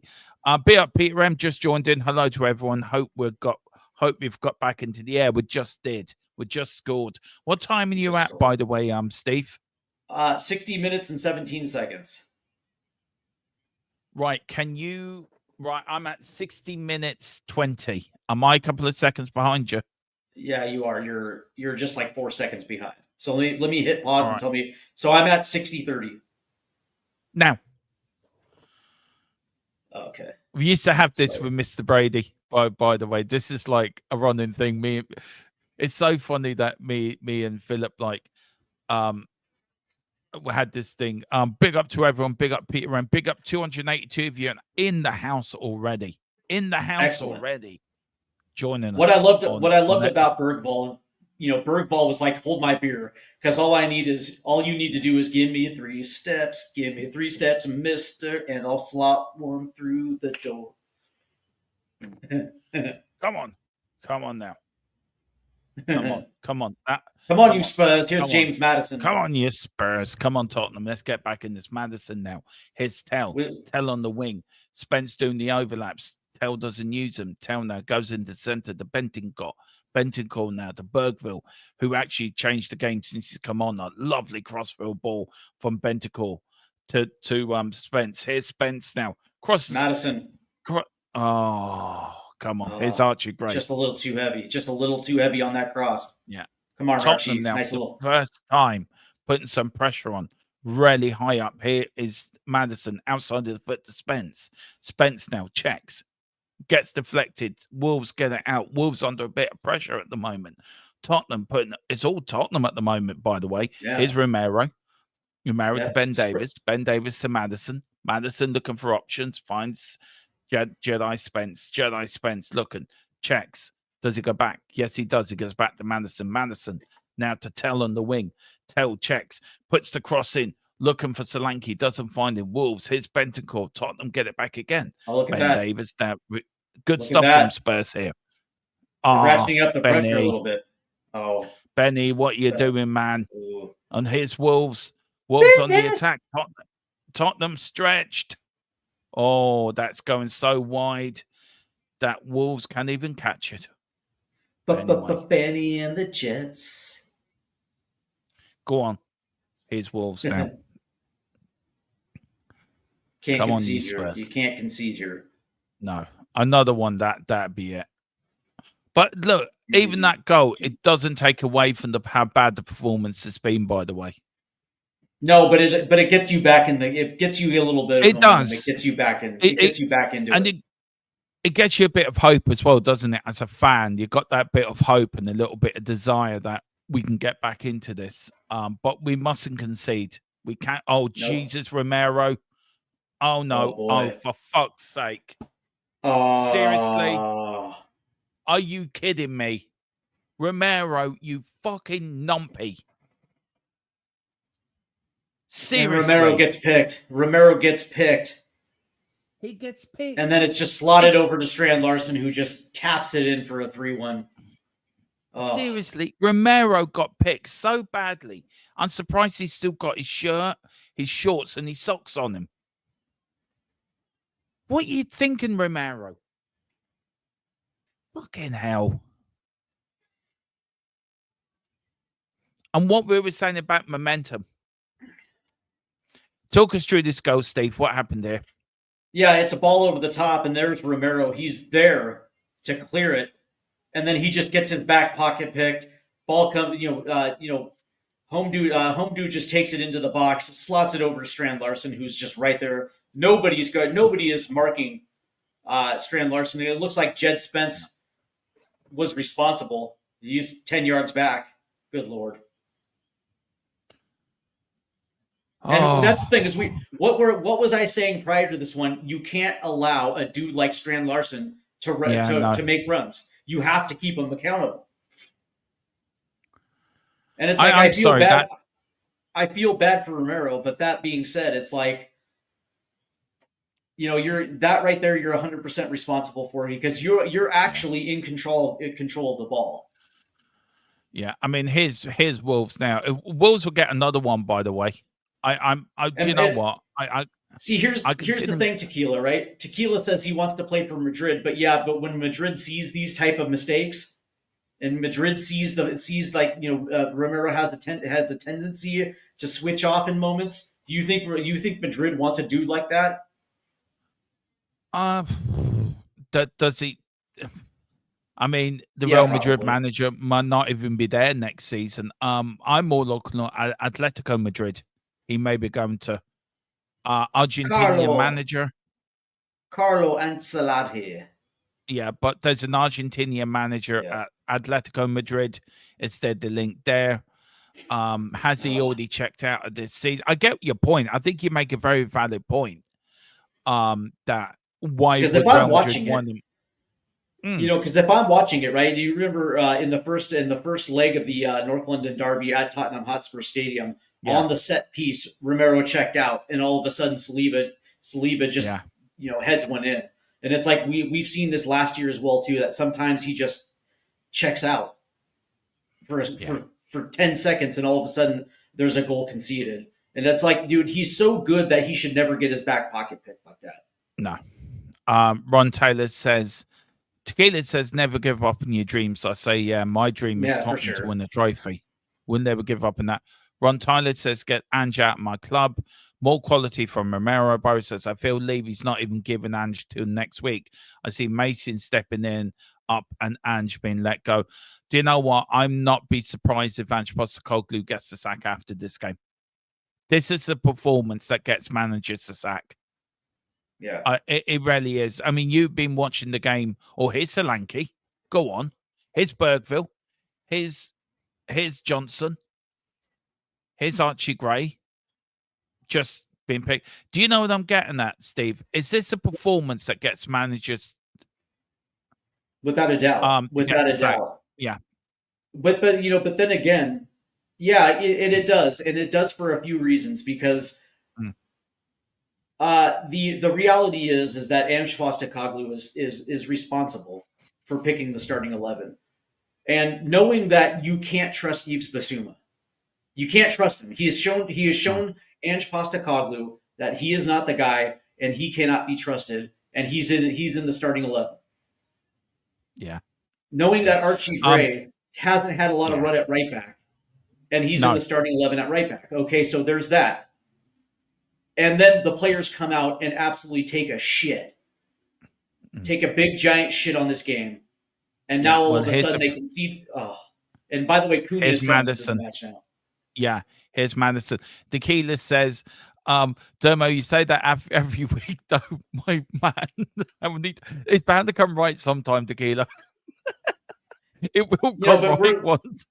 We're approaching the 70-minute, and where's Kulusevski? Yeah, I know. Rebels says, just popped into the chat to say breathe, Dermo. I get what you're saying, Tequila, I do. Gerard O'Connor saying, I told you last season the Brighton boy is a fraud. You know what? I just question whether or not he can actually play in the system, being asked to do what Ange needs him to, which Madison. is, you know. Oh, for fuck's sake. Oh, Madison. There should be a health warning, right? Coming with this. Supporting Tottenham Hotspur can seriously damage your mental health. Where's your darts, you fuck? Yeah. He's a turret. Like, there's a double substitution for Wolves, by the way. Yeah, it looks like Atnori's coming off. Yeah. I'm gonna ask a few questions. And Strand Larson comes off in the 69th minute. Ange has not reacted to this. There's no substitution. There's Matias Cunha and Rodrigo Gomez coming on for Wolves. What a spirit! Like, here's the thing, right? As bad as this performance is, give it up for Wolves, man, because they showed up from the opening whistle. Yeah, they played like they wanted it, and they're going to get this result. I'm gonna reframe the question. I know what Tequila's saying. Is he on the brink? Let's change it around a bit. Is he on the brink after today's performance? Now there is a Wolves player down, touching his. Yeah. If you're Daniel Levy, you have to look at it for what it is, right? So I would like to think that these players are still there and still believing. I also have to wonder whether or not some of these players are good enough. But being said, just very quick. There's our bald-headed friend. What's he thinking? If you're Daniel Levy, and I want you to be Daniel Levy, right, Steve? I want you to put yourself in his position. What's going through your head? Oh, nearly in. What is going through your head at the moment? If you're Daniel Levy. After this match, tomorrow morning, I'm calling Ange Postecoglou into my office, and we are going to sit down for an hour. We're going to evaluate everything. And I want Ange Postecoglou to tell me, why haven't we been successful, and go over the things that have been plaguing this team, and whether or not this is a transfer issue. Are your players good enough to compete at this level? Is this something that is your problem, right? Yeah. Are you not capable of motivating this group?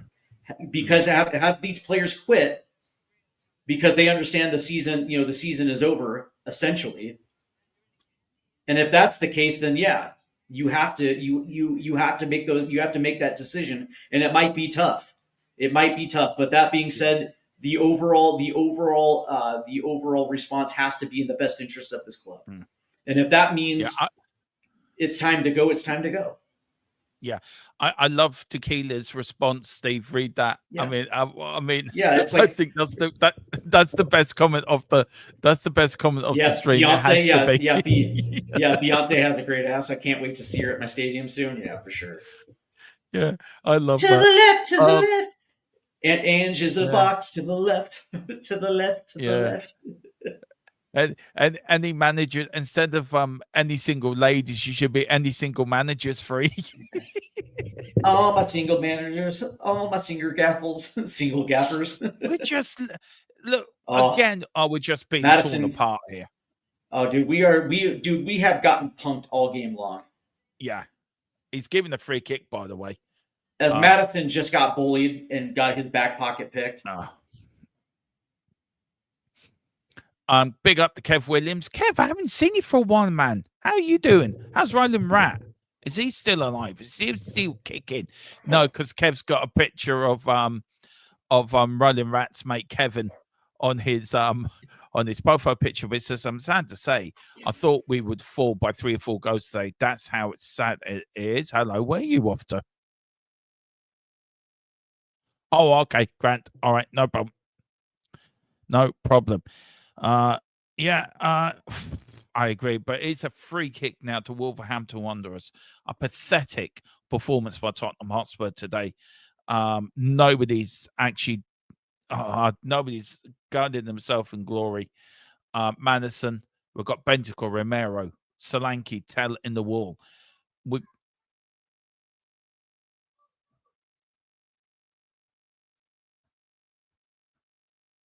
It goes over the top.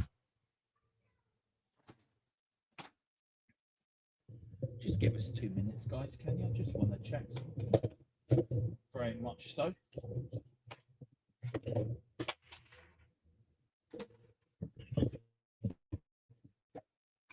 And double substitution, Solanke coming off. And here is the return of the Decky. Yay! Decky's back. Decky's back. Decky's back.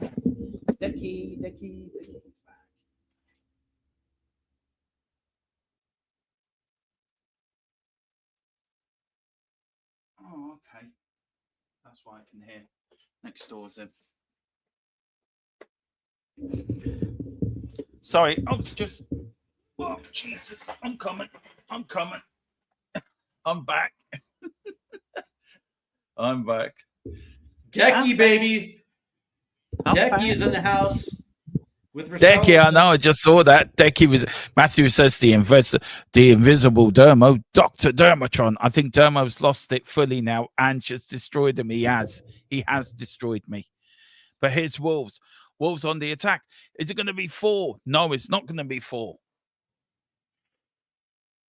You know what? I hate to say this, Derma, because I don't like to use this word, but this was an incredible Spursy performance today. Everything that's negative, that's you're on mute.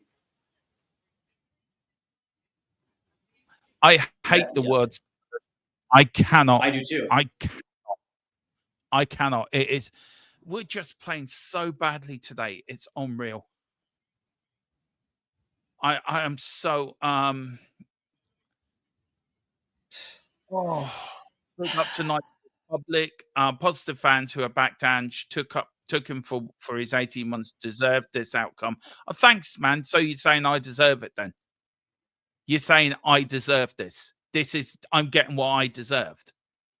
Really? For backing the club. For backing the players, for backing my team that I've supported since 1978 for 40 something years. I'm getting what I deserve. Well, I'm glad you feel like that. I'm glad you have that attitude that I get what I deserve. Yeah, I just think you know what's funny? Because I back Jose Mourinho. I back Pochettino. I back Conte, Nuno. You know why? Because I back my club. I get it. I get it that there's people out there that, and I get the Keeler's point, by the way, of an Ange Cole. I do get that, and I do get it. There's people out there, whatever you say will destroy you for having an opinion. I get that, but I don't. And thank you, Tequila. Tequila says, he says in here, and thank you, Tequila, for actually backing me and Steve up. He says, "Now, Dermo doesn't deserve it. Others that do, but not him or Steve." And thank you. And we're getting support as well from Dan Davenport. I support Dermot and Steve. You know, the reality Gerald. is, like, I understand how much of a lightning rod Daniel Levy and Ange Postecoglou are to a lot of the members of the fan base, but at the end of the day, I support Tottenham Hotspur. Yeah.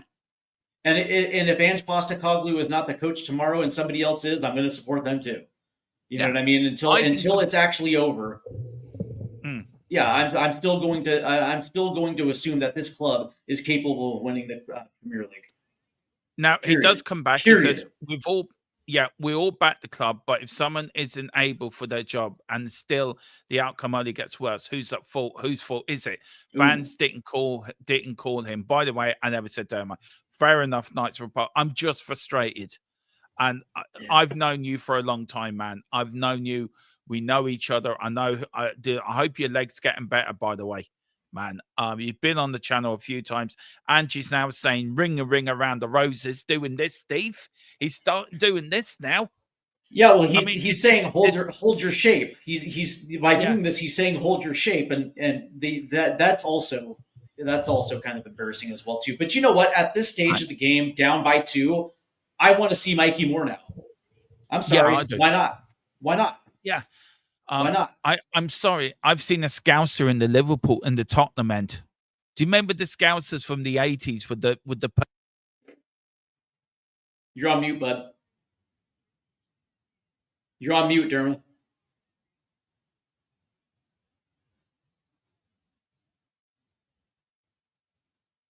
Nope. Used today. There you go. You know me, Derby. No respecting with you, man. No, I'm saying we're back. I guess you. I get it. I get what he's saying. And I do know you as well, man. And look, I hope you're all right. I really do. And look, I want to thank the people that did support me and Steve. Tequila, you're a diamond, man. And I know what you're going through is nothing like what we're watching. This is just a pain in nothing compared to what you're going through, brother. Look at Decky. Look at Decky. That dude plays hard.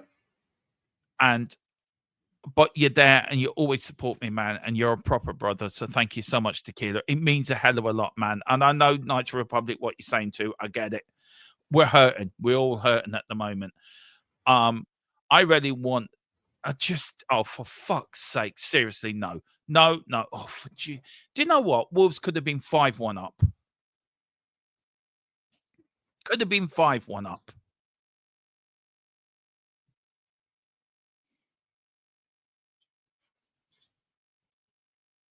It's Romero again with a stupid fucking pass. Yeah, Romero again. Unbelievable, man. It's conversation. Final score. You and me, Steve, are going to have a serious conversation about this manager because something has to be done. It really does. Well, we will know very soon, within an hour after the post game, because you know that decision would happen automatically. Yeah. And I don't think Daniel Levy would wait. I think if that was to happen, you would hear about it immediately. Yeah. So by the time we go, I am going to put a poll. Yeah. Like, well, we're a bit late for that. I need to change that, actually. Yeah. I was going to say that I got my timings wrong. Yeah, go on. Sorry. Yeah, if that's the thing. It's like, we would know automatically, and that's the thing. It's like, we know that Levy sacked Molineux before a cup final. He has no problem pulling the trigger, and I would just think that this type of performance, and I understand, right? Against Chelsea, it's understandable because it's Chelsea, but this is Wolves, and it's no disrespect to Wolves, right? And this is a team that has really had our number. But that being said, you just hope these players would show up and give a shit and play hard. And you said it yourself, Derma. Like if they play hard and lost, you can stomach it because they gave it their all. Yeah. But this lackadaisical bullshit, and it's like you have to question whether or not these players were motivated to begin with in the first place. It is a lax. Yeah. They're not motivated. They're not motivated to do anything. They're not motivated to do anything. I'm gonna put a poll in the chat. And by the way, if they sack Ange, and they put Ryan Mason in there, it's not going to get any better because there's going to be no motivation. There's not going to be any motivation to finish out the rest of the season strong. There's also that too. No. The only thing that fans are going to get is no Ange Postecoglou.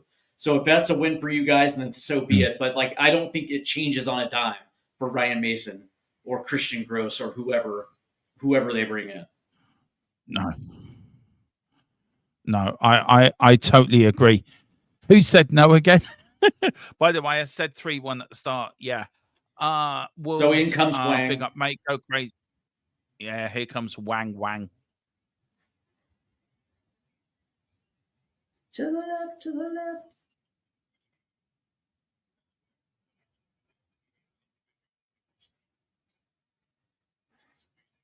Oh, this is just embarrassing. Yeah, just for the nature of this match, the embarrassing nature of this match, it leaves egg on the face. Here we go. Here's Bergvall. Go on. Come on, you Spurs. Go on, nice Spency. little... Okay. Okay. Yeah, you know what? I would like to see a poll as well too. Yeah. Yeah, we got a group chat in the members chat. I think you're part of that. I will add you to it, Jay. I'm Steve, actually, to that. Big on Mary Wells, our queen of the channel. So is Anna. I haven't seen Anna for a long while, actually. Can't get any worse, to be honest. Wayne says, "Don't say that, Mary. The club may take it as a challenge." Oh yes, goes in. It's Richie. It's Richie. It's Richie. Where's the duck walk, buddy? Give me the duck walk. I can't do the pigeon dance. That's a bad pigeon dance. Go! Pigeon. Can you do the pigeon? Steve, do us the pigeon. There you go. See, there you go. A header there from Solanke. No, nice. It's header from Romero. Off the bar. There was Richie in the right place. Go back. Come on. Can we grab a point from this? Again, it was a good corner from Bergville, by the way. But look what happened the last time. Bloody, we scored. What did Wolves do? About 5 minutes later, went up and scored up the other end. David Clark did say a 3-2. Did say 3-2 in the chat earlier on, didn't he? Yeah, just in the wrong direction. I will say this, though, that we got 5 minutes left plus stoppage time. There's still enough time to bag an equalizer. Yeah. Oh, that wasn't a penalty. Wolves now have come out now like it's a free kick to Spurs. Yeah. Free kick to Spurs, yeah. What's Boris saying? What the H, Dermo? Looks like Toadie's gonna get booked. Yeah. Dermo, when I don't know, Dermo, when we did predicted lineups, we always said the better lineups is that what Ange put out. Oh, for fuck's sake. Oh, Jesus Christ. And there's Matthias Cunha. Yeah.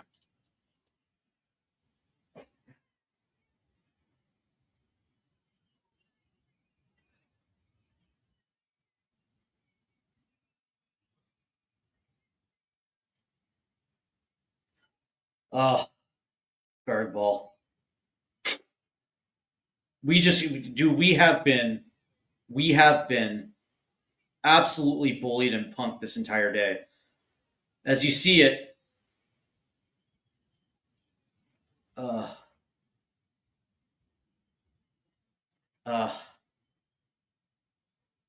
Yeah, Durham has left the building to find Elvis. Huh. And you see Bergvall, and he's trying to cut across, and then he gets his pocket picked. Davies makes a sliding tackle, and Cunha just runs through it 1v1 against Vicario, and he just slots it in.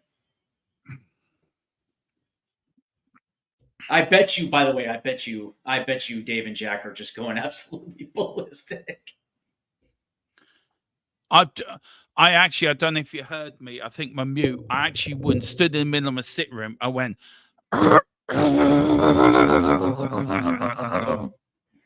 You nope.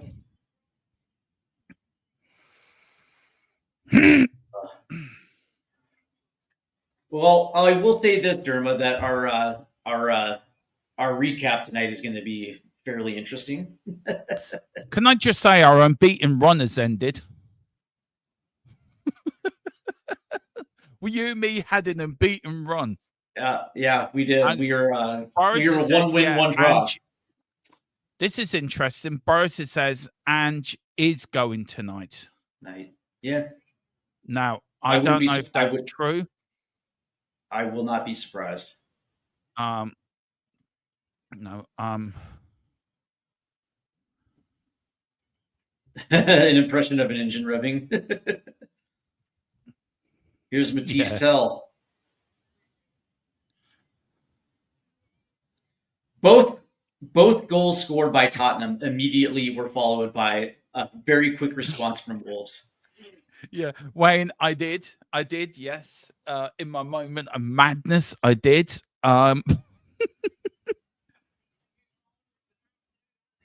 Manager already lined up, apparently, could be fast-tracked, right? I just need to... where is... I need to... get this confirmed. Yeah. This is unbelievable. I've already got the thumbnail. I've had the thumbnail lined up for months, by the way. Which is and this could be the end for Ange Postecoglou, and if it is, I'll be back in 2 minutes. Yeah.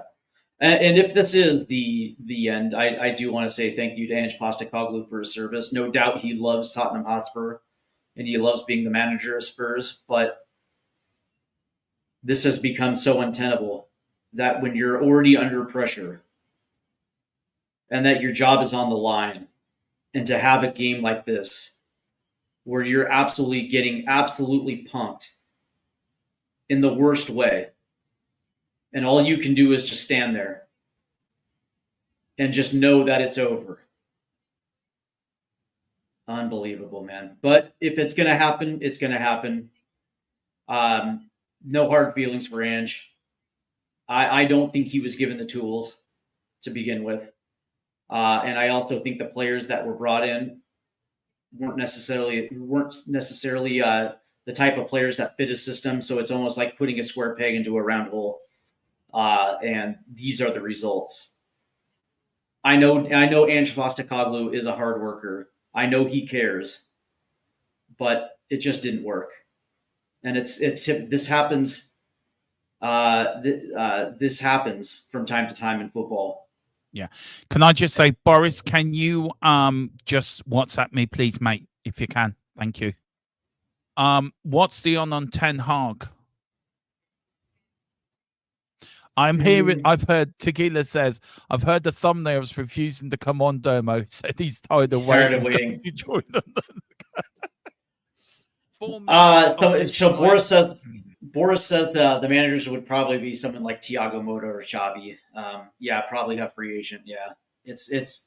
I find it hard to believe that Daniel Levy now all of a sudden will pay to get a manager free. But that being said, man, if it is Iriola or Silva or Frank or somebody like Oliver Glasner, all right, fair enough. But yeah, I tend to think that might be the case.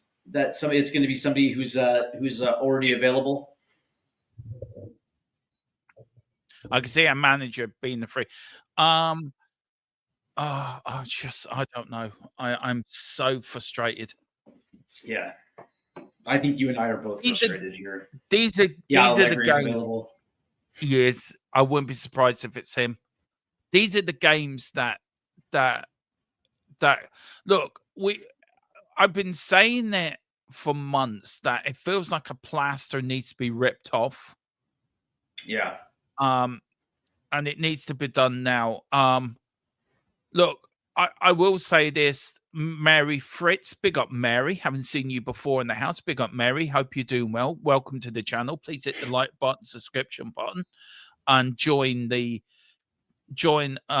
great YouTube brand we are building here on THFC Till I Die. We try to bring you an honest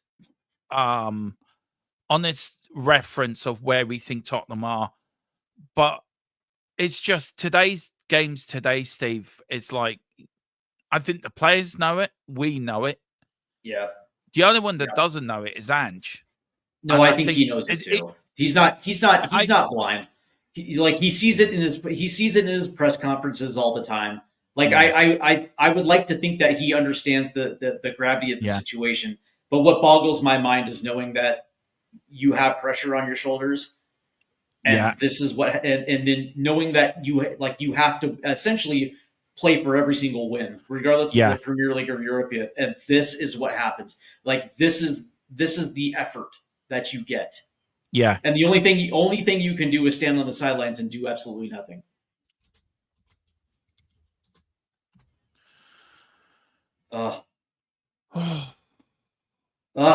Now, there's a lot of unconfirmed reports. Boris says, I've just got told by my people it's a coin flip. I personally don't know if he's gone tonight, but it could be an accelerated because of this poor result. I think so. I think so. Look, we're coming to the end of it. If there is a man of the match, who gets it? I think Bergfeld's the only one that's come on and did something. You couldn't expect Decky because Decky's been injured. That second goal where Bergvall made that run forward and put that nice little slotted pass into Brennan Johnson, who hit Tell, which was nice.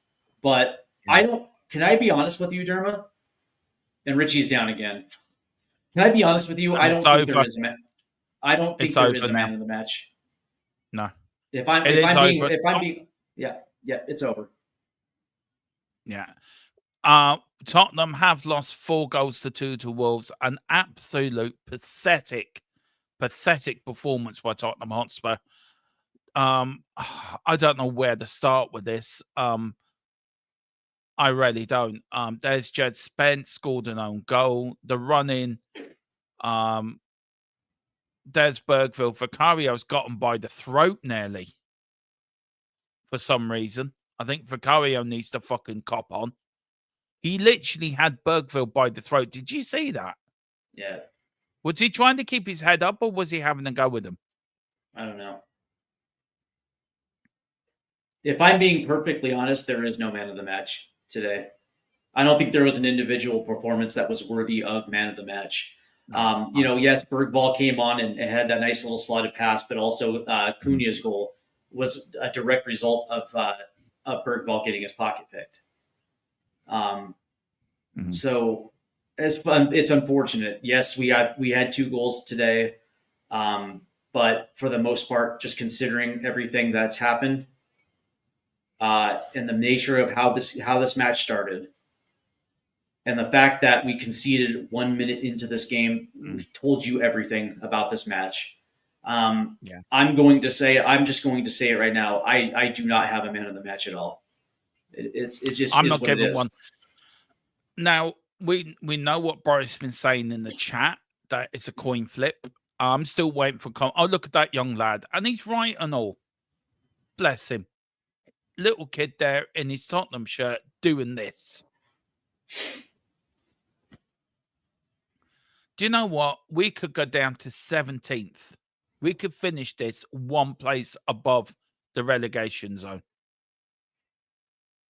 We've got 37 points. Wolves are on 35. West Ham are on 35. Look, we're not going to get relegated, but we could finish one place above the relegation zone. But there is such a huge discrepancy between Ipswich in 8th place and West Ham in 17. Yeah. It's like it's what is it, like a 14-point differential? So yeah. Ugh. What are these players thinking? I mean, we didn't want a defeat going into Thursday, but this will have a major impact on the morale for Thursday, Steve. It really will. I mean, I can see by your demeanor how angry and dejected you look. I'm angry and dejected. Ange Postecoglou, he's brought us so much joy in some games, like beating Man City away, beating Man United away. Mr. Brady, I bet you're angry. Now Mr. Brady's been watching Tottenham for over 60 odd years, and I know that man very well. You need to you know what I'm about to say to you, sir. You need to keep calm, sir. You know why. I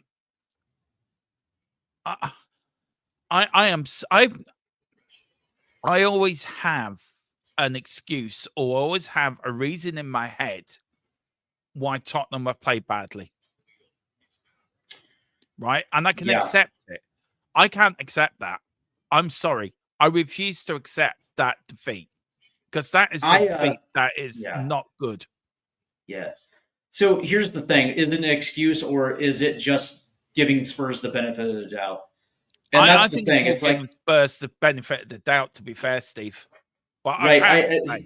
I can't. You know, the thing is like when we were dealing with our injury crisis, I was the one that was saying, hey, listen, you can't judge it because quite frankly, we don't, our secondary players, our backups are not quality enough. And due to the fact that we lost a lot of players all at the same time, there was no possible way you're going to get positive results out of that. Yeah. And so it's unfortunate that I understand fans were mad at Ange at the time. And it's like, listen, you have to understand that I don't care if you're Pep Guardiola or Jurgen Klopp or Arne Slot or Mikel Arteta. If any team loses that many key players, you're not going to find results. So I gave them a leeway on that. I gave Spurs the benefit of the doubt there. And when these players came back, okay, I didn't make any excuses for the transfer window. The January transfer window was an abomination. We did absolutely nothing to help Ange Postecoglou in the winter transfer window. Okay, and I held Spurs to task for the fact that they let down their manager in yet another transfer window. But then all of a sudden, it's like some of these players start coming back, and it's like, okay, I know that it's going to take time for these guys to get back up to speed. So I gave them the benefit of the doubt. But now these players are back, and they've had run. Yeah.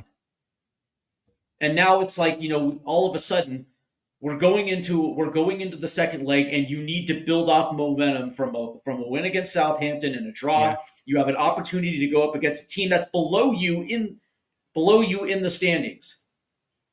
Yeah. And you put out a lineup, and when I first initially saw the lineup, I said, I don't know if I like this lineup. We both said it, didn't we? We both said it. That I said it on Dave, didn't I? I was very underwhelmed by this lineup. And the reality is, it's like the truth is there was enough talent on the field to make this happen, but at the same time, it's like, listen, you have to get your team prepared for Thursday, which means you have to give these guys the run.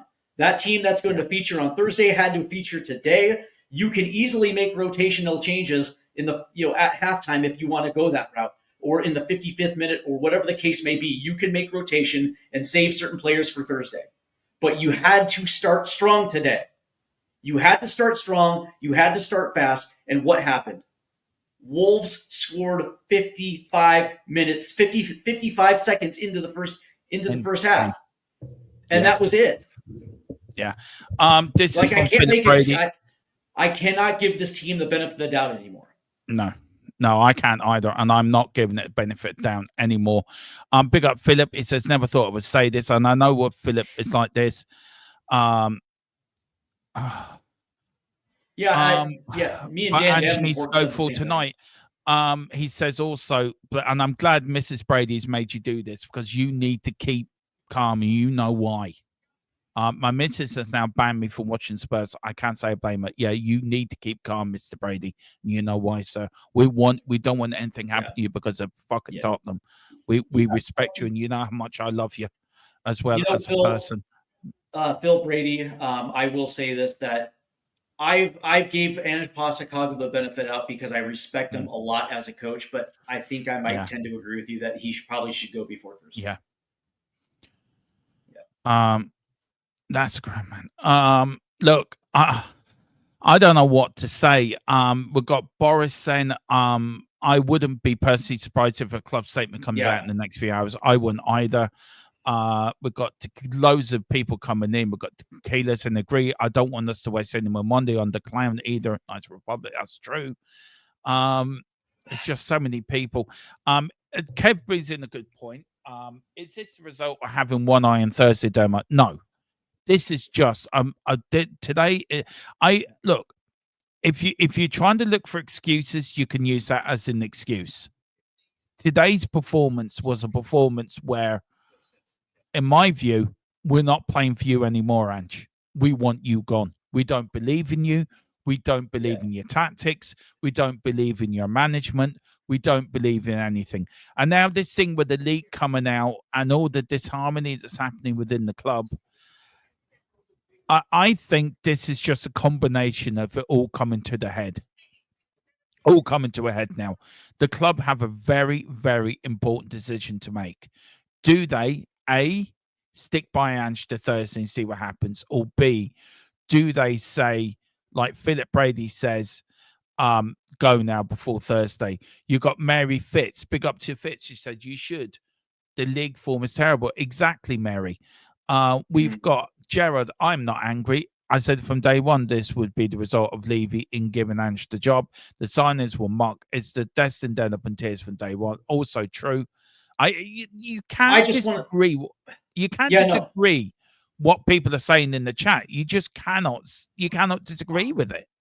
I want to say this because this has to be said.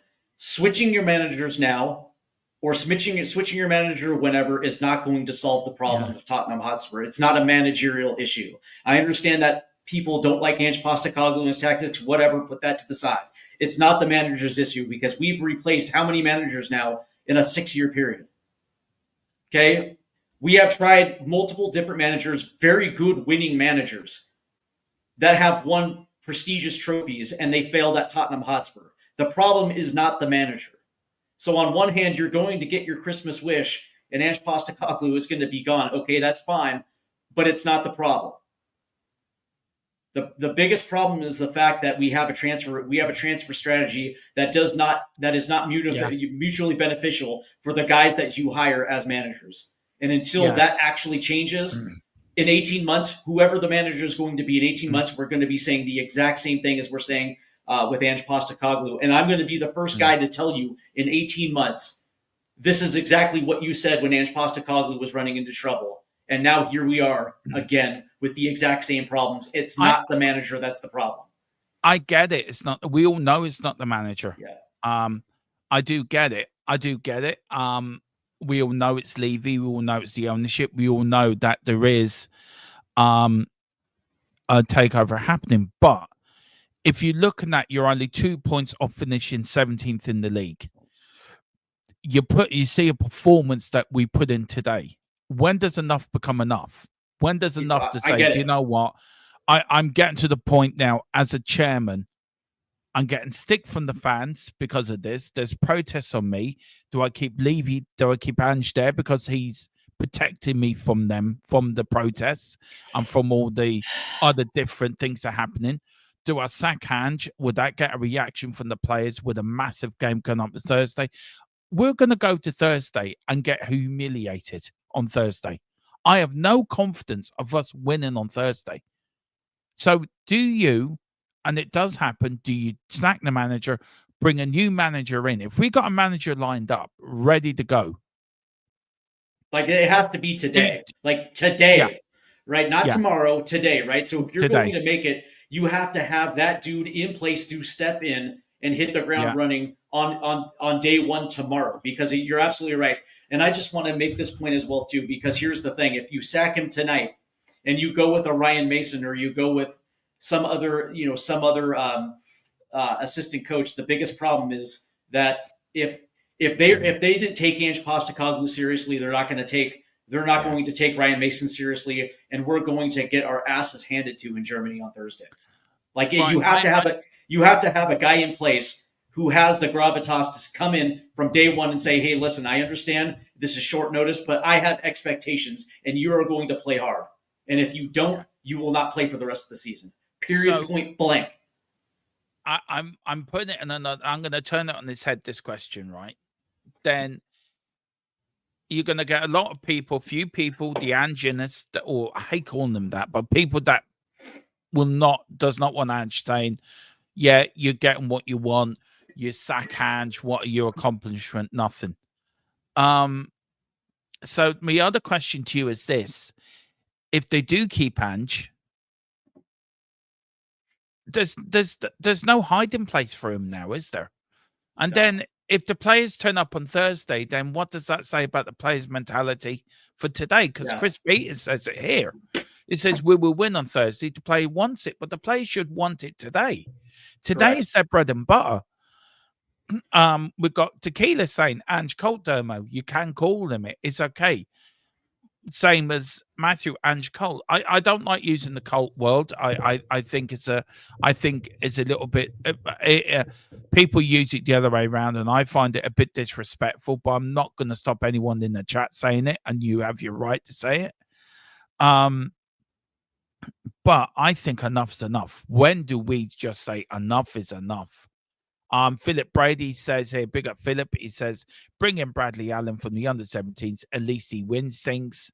We've got Peter M. The league is the day job, and it has to come first. And Peter's right. Peter's been watching Tottenham as long as Philip Brady has. And it is right. The league is your bread and butter.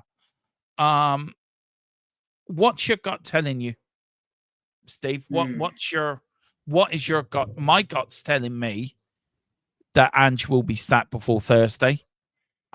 Maybe tonight, maybe tomorrow. It could be during the night. We could be coming on at 1 a.m, man, with breaking news. What's your gut telling you? Give me one except. Okay. I was just firing off a message to Dave. My gut is telling me that we've had bad losses this season. And in the scope of what was going on during those losses, again, I was willing to give the benefit of the doubt, but there are no excuses for today's performance. To show up and to have a performance from the opening whistle where you literally give absolutely no shit. Yeah. You get these players are professional goddamn football players, right? Yeah. Have pride in your craft. Like, I understand that you're not going to like certain managers, right? I think we can all agree that in every line of work that's represented, there's always going to be bosses that you just don't like, but you still find a way to work around it for the sake of the job, for the sake of peace, for the sake of all things that are good. You try to find a way to work around it to make your job, as painless as possible. And it works in football. It does. You're a perfect. They are being paid beautiful wages to play to play a game at the level, and to not care. It's unacceptable. And to be honest with you, Dermot, it makes me not respect players. Yeah, I mean, because it does. It does. I mean, 43 years I've been following this club, right? 43 years now I've been following Tottenham Hotspur Football Club. And I've seen worse games than this. I've seen worse teams than this. You've been supporting Tottenham nearly as long as I have, Steve, to be fair. Maybe you're like James, maybe 2 or 3 years before me, but you're around the 40-year mark yourself following this great club. And we've seen a lot. Philip Brady, Peter M, 60 odd years supporting this club. And I've had enough. Listen, I need to go and take a breather. We are not. We are going to be on at half forward final score. Can I just want to clear up one thing. Philip says, "Where's Elon Musk when you need him? He's too busy cutting taxes in America." Philip, you know what he's doing. Apparently, there's a call for Stephen Kenny. If Stephen Kenny becomes our manager, Carl, what I will do a stream, start raving naked. If Stephen Kenny become our manager.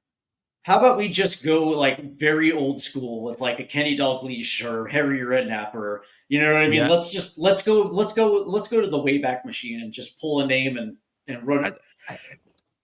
I got a question for you, right? No, seriously, I got a question for you, and think on it and let me know when we do final score. And it's for you guys in the chat as well. Ooh, Do you sack Ange Postecoglou? Yeah, if Ange gets sacked. Peter says if Kenny becomes the manager, I'll stop watching Spurs. I'll be joining you. I'll be joining. I tell you, there's a story behind that. Steve, very quickly before we finish. Stephen Kenny become our international manager. And I went, Philip Brady would back me up on this. He's in the chat. Philip said, please back me up. I think it took me 15 minutes to be Stephen Kenny out, right? And I hated on that guy for 2 years he was manager. I wanted him out. I just couldn't stand him, right? Philip Brady will tell you, and the guys in there chat tell you too. So if he became my manager, I don't mention that fucker's name as well, Carl Simpson. Do you know? Just back off. How about bringing in Jurgen Klinsmann for the rest of the season? Do you know what? Yeah, I was also going to say to you, how about bringing Harry Redknapp in if Ange goes for the rest of the season? I'm sure Spurs fans would love to see Harry Redknapp back on the. I tell you one thing: Jurgen Klinsmann wouldn't be. Jurgen Klinsmann would be a disaster. Philip says 50. It was more like 5 minutes. It was probably 5 minutes. You're probably right. We were playing Ukraine that day, and I think I took sympathy on Ukraine. It was around the start of the Ukraine war.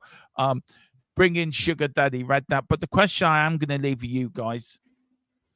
And I want you to answer it when we come back in 15 minutes for final score. What manager should we bring in? And I'm naming one. And you think about it, Steve. Don't have to answer now. Answer have four. I got one. I already got one. Yeah, I'm naming mine now. Roy Keane. Roy Keane, huh? Why? Because as Boris says, F it, bring in Roy Keane at this point. He's a Spurs fan. He knows what's needed. He's a Spurs fan. He knows what Tottenham is, and he would absolutely scare the living shit out of the players. They would play for him. Bring in Roy Keane. That's what I say. Bring in the Keano. That would be entertainment. Yeah, Tequila says entertainment-wise, I would love Roy Keane. Oh, yeah, bring in Philip Brady. Right, who's your pick? I know you've gone for Jurgen Klinsmann, which I think is a very good pick, by the way. I was saying it tongue in cheek because the U.S. players hated playing for Jurgen Klinsmann. They questioned his tactical ability. But that being said, for 7 games for the rest of the season, knowing that he's got a history with Tottenham Hotspur, it wouldn't be the worst because you're only having him for the rest of the season. So I guess it wouldn't be that bad of an idea. But that being said, I would say that if you already have a replacement that you've already been talking to, and you're close to an agreement, it would have to be either Oliver Glasner, or Marco Silva. Peter Rem says Scott Parker or Michael Carrick. Michael Carrick. Good.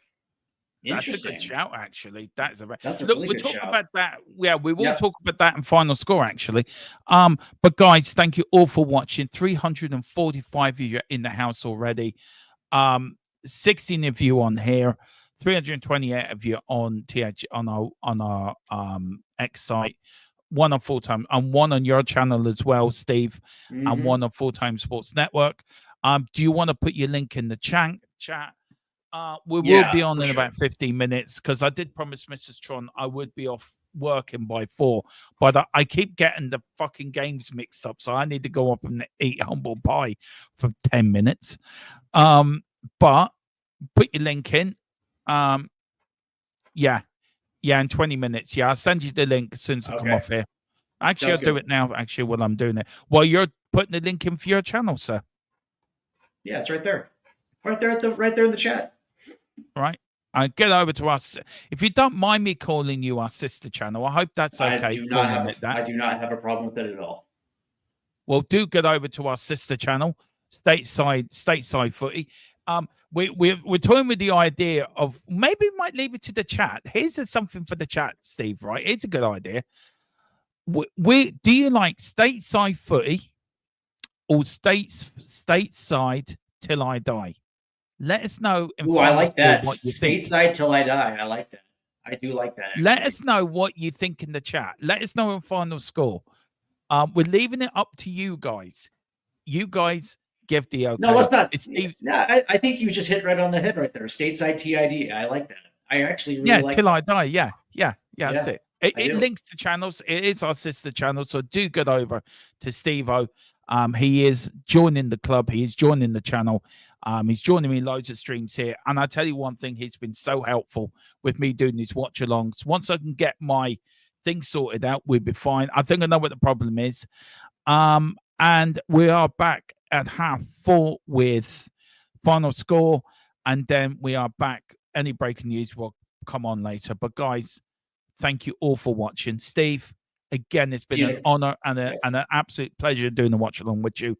Yep. We'll see you in about 20 minutes. We'll see you in about 20 minutes. I'm now going to go and find a cat and kick it. I don't own a cat, by the way. But on that bombshell, Steve's going to find his cat and give it a nice rub. Yeah, let's go with that. I could have said something else, by the way, but decided not to. Let's go with that too. Why not?